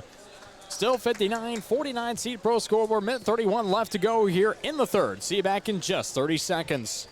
Anita Supply Center is here for you. From the big jobs to the small tasks, we're here to help. Hi, this is Kim with a reminder of our hours, so when you need our help, we're here. Anita Supply Center is open Monday through Fridays, 7 to 5, and Saturdays, 8 to 5. We're here 6 days a week for all of your building, landscaping, how-to projects, repairs, and more. We offer free in-home measurements, free estimates, and can help put your ideas together. Anita Supply Center is open 6 days a week for all your home improvement and building needs. Live on KSOM 96.5 and streaming live on westerniowatoday.com. You're listening to KSOM Sports. Reminding that tonight's broadcast is brought to you by Ziegler, with top-notch agriculture and construction equipment in Atlantic. I'm Zach Collins alongside Austin West. ACGC still down by 10 on the Seed Pro scoreboard. And Austin, how do they remain a defensive hold here on Madrid? They finally figured out that Madrid is human. They missed a couple shots along the way here after pretty much almost 4 minutes of just knocking down everything. Yeah, we had 3 minutes. We know for sure they did not miss a shot. Could have gone to 6 if they didn't miss one to start the third quarter. So again, it'll be interesting to see. And the and one. Jake Leonard able to put that one up on the board. Foul's going to be on the Chargers. Number 14, Noah Kading. That'll already be his third, the team's second here in the third quarter. Minute 16 left to go. Leonard will head to the charity stripe. He's been pretty accurate, to say the least, so far tonight. And can't finish off the three-point play, but almost a takeaway. Nice job by Lance Bunny to be able to get that one, but he passes just up high to Anthony Sorozano. Or excuse me, that is Joe Crawford down in the far corner. That's a Chargers pass you're familiar with. Justin Herbert to Quentin Johnson against your Packers. Yeah. Yeah, you mentioned the Packers again. That's just delightful. You won that game. I know. I'm just so sad about what happened. Turned out of events. Rebound on the offensive board down low. It's picked up by Nate Chance. All I'm saying is we could have been to the Super Bowl. Coulda, woulda, shoulda. Yep, pretty much. Chance from downtown. Coulda, woulda, shoulda. Knocked in that three, but wasn't able to there. 61-49 in the Seed Pro scoreboard. Under 40 seconds left to go here in the third quarter. Ortiz Alanis with the basketball in between the circles. Shot clock and game clock separated by just about 7 seconds. Ortiz Alanis just kind of taking some time here. Give now him the 7 on the shot clock, 5 on the shot clock. Takes a deep three, just breaks off the back. Offensive board, up and in for Kruckenberg. Chargers with 4 seconds left here. South dishes off to Kading, the deep three, knocks it down! Oh my goodness! Noah Kading! Holy cow! That's a way to put a mark here to end the third. 63-52. We've got a game heading to the fourth. Madrid on top. We'll see you back here on Western Iowa Today TV, powered by Nishnanet. With things winding down for the year, it's time to stock up on genuine AGCO parts and service at Ziegler Ag Equipment. Get OEM, rigorously tested, genuine AGCO parts made with superior quality materials in stock whenever you need them. Don't delay. Get your machines serviced now and hit the ground running in 2024. Stop by your local Ziegler Ag Equipment today to learn more.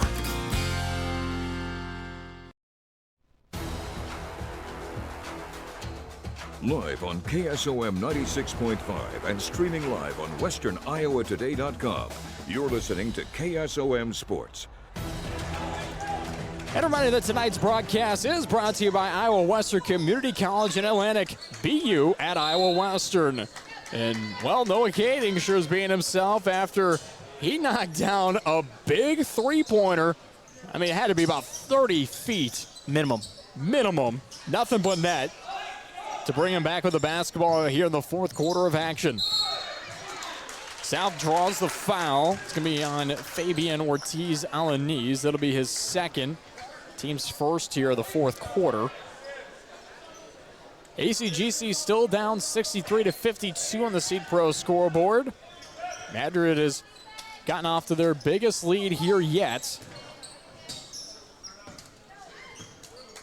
South with the basketball. Tries transitioning in, jump stop, jumper, knocks that one down. Fans wanting a little bit of an offensive foul, kind of lowered the shoulder a little bit. Could see definitely a reaction out of him there. Transition inside the pass, the dish, up and in for Kruckenberg. Sometimes when stuff is falling, it'll keep falling. That's the way it's been for these Tigers.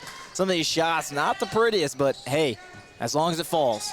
They're falling in, they're knocking down, they're doing just about everything right here. Fadeaway jumper for South, knocks through. Running out of room here on my score sheet for Jathan South. Just continues to put down point after point. Deep three is no good by Ortiz-Alanis. And a foul's going to be called here on Madrid. Yeah, number 12, Kyle Kruckenberg, his second. Team second here the fourth quarter. And not even 2 minutes in, Madrid with 2 fouls on the board. So that's kind of a crucial thing to mention here and kind of look at throughout the remainder of this fourth quarter. Driving it is Bundy, rolls around and falls on through on the left side. Holy cow, I don't even know how that got out of his hand. Ortiz-Alanis on the left wing, transitions towards the right side. Bounce pass on the interior, goes to Leonard. Looks on over to Kruckenberg, up and in. The ball movement by Madrid is just so hard to stop here for ACGC. And it has been pretty much the whole second half. And they just put 2 big men on the hoop and say, pick your poison. One of these guys is putting it up. Bundy looks inside to Kading.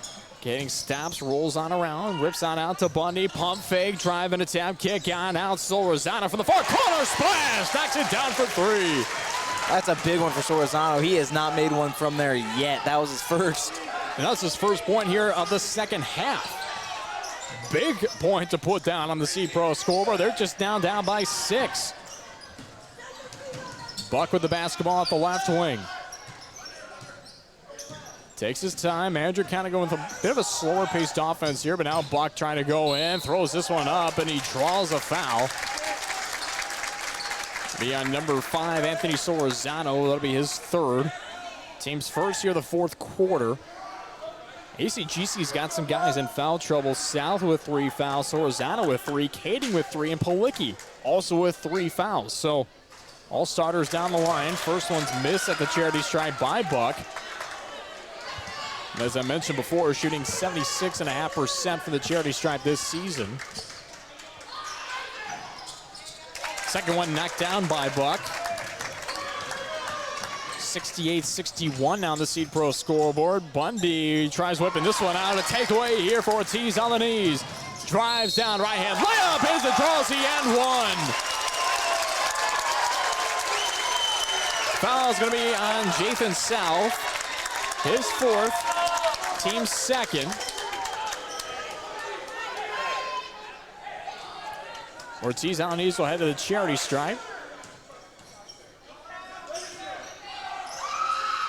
And can't finish off the 3-point play. Touch around for just a second. Saved by the Chargers. Kading with the basketball at the right wing for the Chargers. Kicks out to South in between the circles. South signals over to Solorzano. Goes up to the high post to Kading. Out to Solorzano on the far side. Bounce pass to Kading. Whips it around near side. A Bundy goes from downtown. Splash! Knocks it down for 3. There's the Bundy you want to see. Still a 6-point deficit, under 5 minutes left to go here in the fourth quarter. Madrid's still up top. We talked about that foul trouble. They're going to be playing some soft defense here for the Chargers. They can't be nearly as aggressive because they've just drawn fouls every single time they play aggressive. It's been impressive, to say the least, how good this Madrid team has been offensively to be drawing these fouls. Almost a takeaway for Solorzano. Gets it there. Should have been a foul call. Nothing was called. Let's go to the last speed charge off of Ortiz-Alanis. That should have been a reach-in all day long. Grab the arm out of that. Yeah, we've seen a couple of these go this way so far. And again, some of these calls are just big misses, and some of them are ticky-tack ones. So they've been hit or miss tonight. I mean, consistently inconsistent so far tonight. Hey, sometimes you get that down the line, and, well, you just got to take it, roll with the punches, and so far, that's really just what they've been able to do here tonight. But we're not going to take a break here as Madrid's calling a 30-second timeout. But looking at it too, Austin, how does ACGC play soft defense while also putting pressure on Madrid here? I don't know if you can. That's really the big thing. It's going to be really, really tough because, again, like we said, you try to play aggressive defense, maybe you get those ticky-tack fouls. Try to play aggressive defense, maybe you don't get any call. Right. So it's hard to say what they want to do here. Could go either way. Jathan South is going to inbound here for ACGC. Kicks it into Palicki. Holds on around to Kading. Whips it on back to Bundy. Transitions in. Gets the and one. He'll go to the line for one. Foul's going to be on number 11, Jake Leonard, his second, team's third. Brings it to a 4-point game, and he's got a chance to make it 3 as Logan Klatt will check in here for the Tigers. For Kyle Kruckenberg. 4:28 still left to go here in the fourth quarter.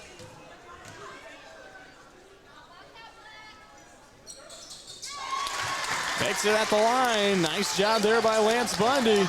Puts it to a 3-point game. It's one of the tightest we've seen this game so far here tonight.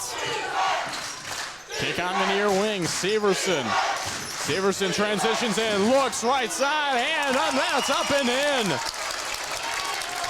Left side with the right hand and somehow goes in his favor. I was looking for a foul too. I thought maybe they could get the call. That's kind of the call we've seen all night. Mid-range jumper by Bundy's no good. Palicki with the putback, that's no good. And a nice box down low by Leonard.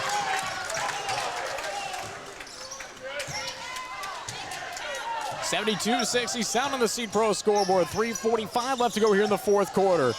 Transitioning in is Severson. Tries putting this one up high, off the glass, up and in. They can't miss. The Tigers cannot miss no matter how good the shot is. How bad the shot is, I should say. Either way, they can't miss. Kenny with a hand off to South in the near wing. South goes up top of the key, puts up a deep three, knocks it down! The dagger. 74-70 on the Seed Pro scoreboard. Madrid still up by 4.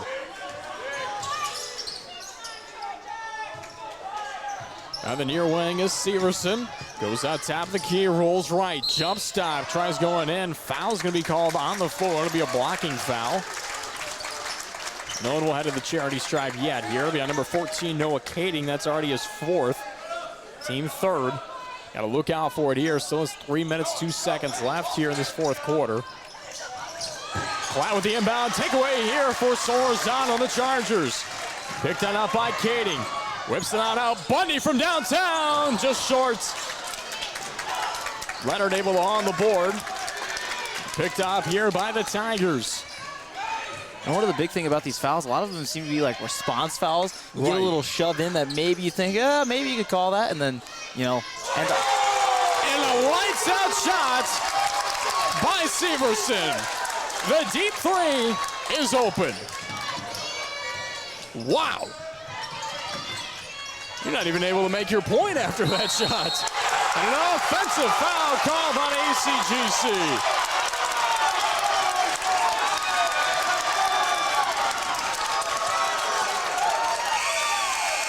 Jathan South is going to foul out. That's his 5th.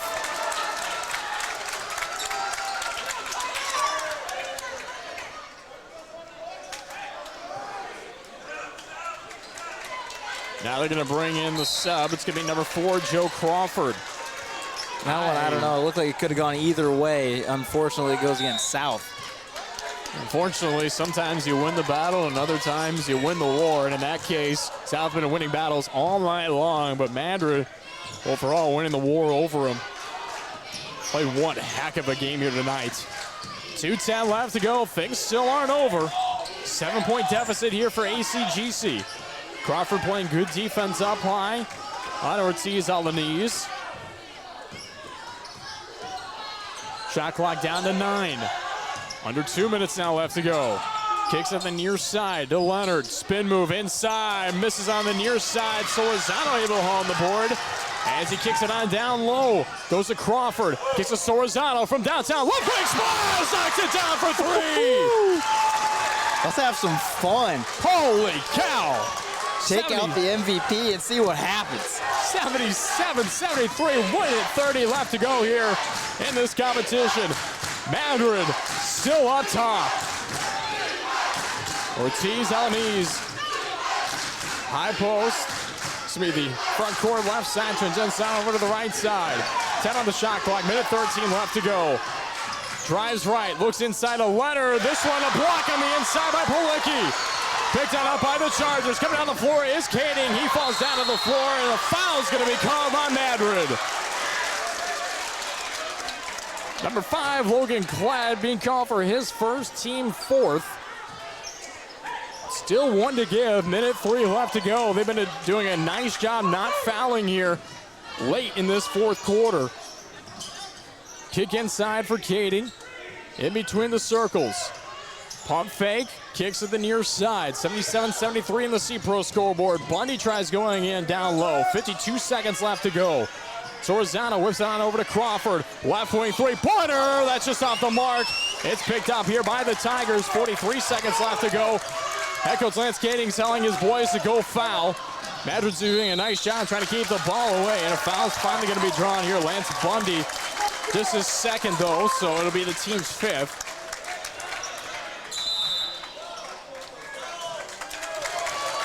And a full timeout is going to be called here by ACGC.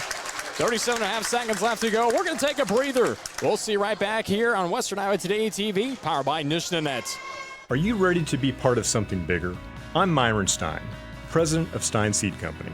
We're seeking exceptional individuals like you to join our team as independent sales representatives. If you're passionate about agriculture, ready to make a difference, and want unlimited earning potential, join the Stein team as an ISR. To learn more about open positions near you, contact your local Stein RSA, Darren Petty, at area code 712-249-5884.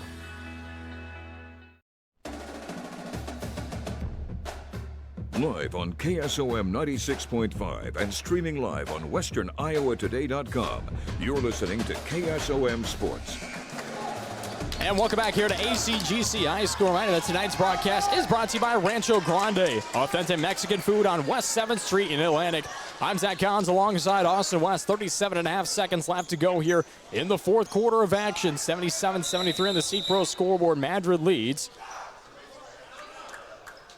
However, it will be the foul call drew 5.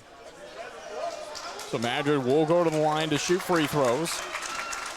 Coach not happy because he was watching the scoreboard, and the scoreboard had it wrong for the last 3 minutes. Well, I was even asking you during the break. I was wondering, hey, I thought they had 5, and you're like, no, I've got 5 down, and you've got the digital version, so I'll trust you down the line. First one knocks in by Severson. He's had a dominant performance in the 2nd half. Yeah, it's really just been 3-pointers that hand in his face, just decided to take them. Knocks them both down. Those are crucial. 35 seconds left to go. 6-point deficit.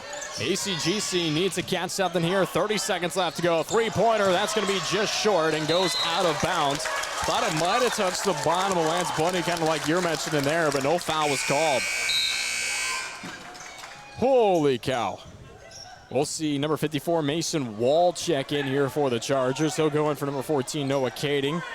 26.9 seconds left to go here in the 4th quarter. Looking to inbound is Leonard. It's going to be last touched away by ACGC. Didn't even bring a whole second off that clock.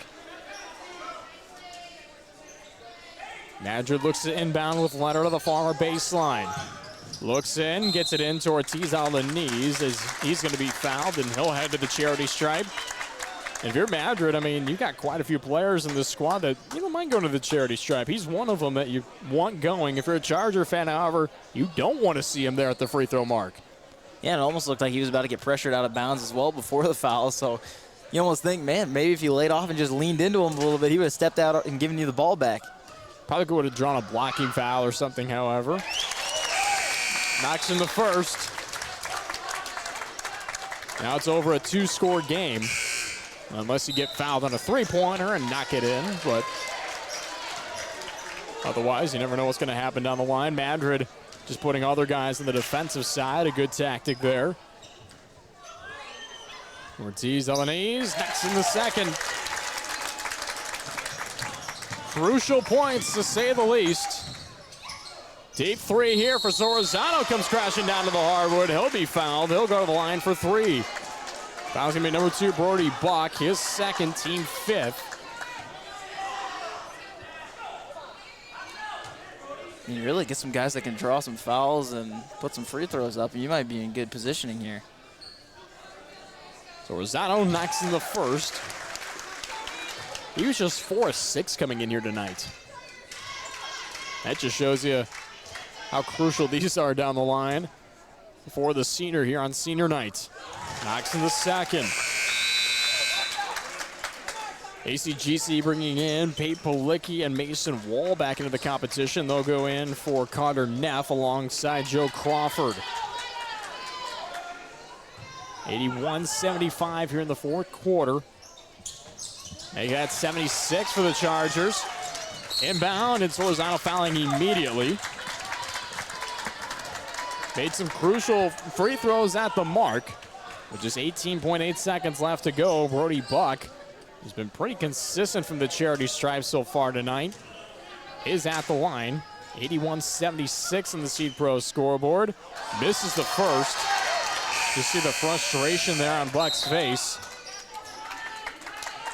You had to jinx him. I said he's been pretty good. I didn't say consistent. Okay, well, we said consistent. It's a little worse than pretty good. All right. That one rolls around and in, so he at least splits the pair, so I didn't fully mess up his free throw attempts. Deep three is blocked away. That's probably not the shot that you're looking for. Pass goes down low to Buck. Buck looks like he's just going to dribble this one out here for the Tigers. And in the rematch that we've been looking forward to all season, 82-76, your final score here at ACGC High School as the Madrid Tigers win over the Chargers here in stunning fashion. Holy cow, Austin, what a game. Yeah, I agree. I mean, score says it's a 6-point game. Really, it's more of a 4-point game. Take off a foul, some 2 free throws. This game's a lot closer than the score will show. I thought for a while before Solorzano got fouled, too, that it was going to make it look even worse. But thankfully, the free throws, make it look more accurate to what it was. We're going to take a quick break here. Your final score, 82-76. Stay tuned for our post-game show. We'll break down all the stats and the next competitions for both of these teams. Stay tuned. You're listening to Western Iowa Today TV and watching Western Iowa Today TV, powered by Nishnanet. Make sure you're getting the best coverage for you at the most competitive rate. Hi, this is Nick Carnes with Brocker Carnes & Carnes. We are an independent insurance agency that offers coverage for your home, auto, life, farm, and everything in between. But mostly we are here to help. As an independent agency, we can shop around for the best rates and coverages from multiple companies. Stop by one of our offices or go to brockercarnes.com for a quote on your insurance. Let Brocker Carnes & Carnes help you get the best coverage at a competitive rate. When you walk your fields this spring, will each plant have emerged consistently? Ensure consistent emergence of every plant by managing residue, firming seed, and controlling downforce with precision planting upgrades for your planter so that every seed gives you return on investment and isn't left to chance. Transform your planter with Riggs Ag in Lewis and get the best stand you ever had. Call Jim Riggs at 712-254-2408 today. Thinking about what you want to do in retirement can be fun, and planning for it doesn't have to be difficult. According to Money Guide Incorporated, only 3 out of 10 Americans have a financial plan, and 1/3 report they have no retirement savings. Financial planning is not just all about assets, investments, and net worth. It's about identifying your financial goals. Hi, I'm Erin Friend, a certified financial planner and registered investment advisor. We help you create a customized financial plan based on your expectations, financial situation, and goals. Please contact Mark Smith or me at 243-2466. Member SIPC. If authentic Mexican food is what you're craving, then come on into Rancho Grande in Atlantic. We're more than just tacos and margaritas, but we do make the best of both. We have appetizers, beef, chicken, seafood dishes, and desserts. Mixed drinks, wine, imported and domestic beers are on the menu too. Dine in or relax on the patio with family, friends, date night, or a quick stop before or after the game. Open 7 days a week. You'll be able to fill in your cravings of authentic Mexican food at Rancho Grande in Atlantic.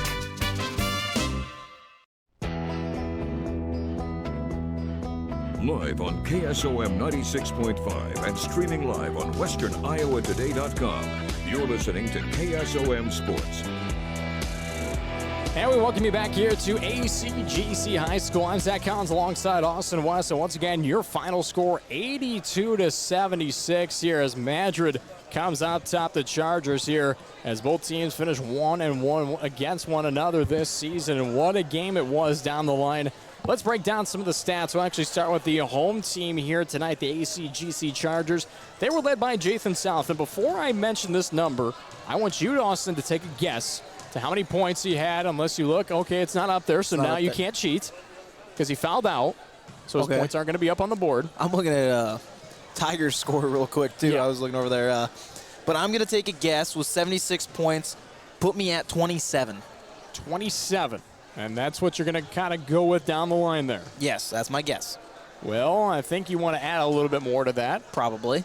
Because he had 32 points here tonight. So he matched Severson. He matched Severson. My goodness. And again, Severson was quiet in the first half, too. And he had Severson had 23 second half points, to mind you. Yeah. So we'll break down ACGC first, then move on over. Lance Bundy just kind of right behind as he had 17 points out on the night.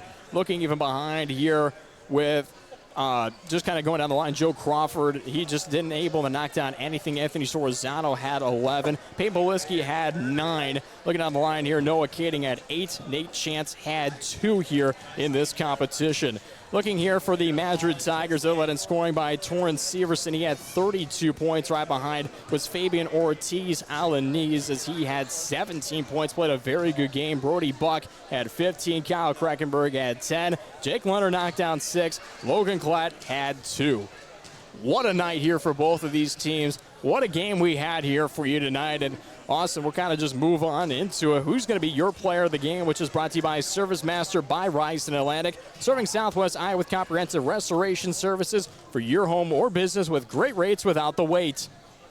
Man, that's tough. Yeah. I really don't know. You know, if you had told me at halftime who's your player of the game, it's Ortiz Alanis. I was like, yeah, absolutely. Tell me after the second half, I'm like, man, Severson was kind of, fantastic in the second half. 23 second half points, like you mentioned. And then on the other side, obviously ACGC didn't win, but, I mean, can you go wrong with Jathan South with 32 of the points? And he was the only one that could really do anything on offense. It's hard to say, but I think I'm going to have to go with Severson. I mean, he's really the one that kept the Tigers in it there in that second half. He was a big part of that 3 minutes with no missed shots, and about 4 of those shots in those 3 minutes were his 3-pointers. And so, again, I think it's got to come down to Severson. I think that's really where we're going to give it to, Torrance Severson for Madrid. So I think that's just how it got to go. I've got to give it to him, too. I can't go against that. I mean, this third quarter was phenomenal. Unbelievable, to say the least. Played one heck of a game. Madrid will go on to their regional. They'll play the winner Peyton Sheridan of Woodward Academy on February 12th. But ACGC, they're not done in the regular season yet. They've got a game coming up against Underwood this Thursday, February 8th at 7:30 p.m. So the action continues here in the regular season. Just one more game for the Chargers. They'll fall to 12-7 on the season, 9-6 in conference action. Madrid will improve to 19-2, 13-2 in conference action this season. And Austin, any final thoughts on our post-game show? Man, I wish we could have gotten to see the Stars play a little bit more. Not have so much foul trouble for them. But again, it happens. Sometimes when you play aggressive defense like ACGC does and Madrid does, that's bound to happen in games all the time. You'll probably see it in the postseason again. So, again, it just depends on the officiating crew you get, which stinks, but that's just how it works. And we're going to close things out here on our post-game show here for this broadcast of boys basketball action. We hope that you tune in here to KSOM and KS 95.7 on Saturday, February 12th, as Austin West will be in Riverside for the Class 1A District 9 Regional for boys wrestling with coverage starting around 10 a.m. I'll be on a broadcast for basketball on KS 95.7 with the Atlanta girls basketball team as they'll battle Southeast Valley with the opening tip-off at 6:30. We're going to give a quick shout-out to our sponsors who made tonight's broadcast possible, including the Seed Pros, Brocker Carnes & Carnes, Cass Health, Riggs Ag Services, Anita Supply Center, Humble Insurance, Rancho Grande, Stein Seed, Principal Financial Group, Ziegler, Iowa Western Community College, Outfitters Plus Outlet Store, Service Master by Rice, and Community Insurance. This broadcast has been an exclusive presentation of Meredith Communications. Any reproduction, retransmission, or other use of this broadcast without the express written consent of Meredith Communications is prohibited. The General Manager of Meredith Communications is Bill Saluk, and the Sports Director of KSOM is myself, Zach Collins. Once again, your final score here, the boys of ACGC losing 86 76-72. ACGC girls winning 70-30 on that Seed Pro scoreboard. For Austin West, I'm Zach Collins. Thank you for listening to another presentation of KSOM Sports on Western Iowa Today TV. Enjoy your Tuesday night, as we'll see you right back here on Saturday for more wrestling and basketball, as we say good night from Guthrie Center. That was another presentation of KSOM Sports on 96.5 FM. Any reproduction, retransmission, or other use of this broadcast without the expressed written consent of Meredith Communications is prohibited.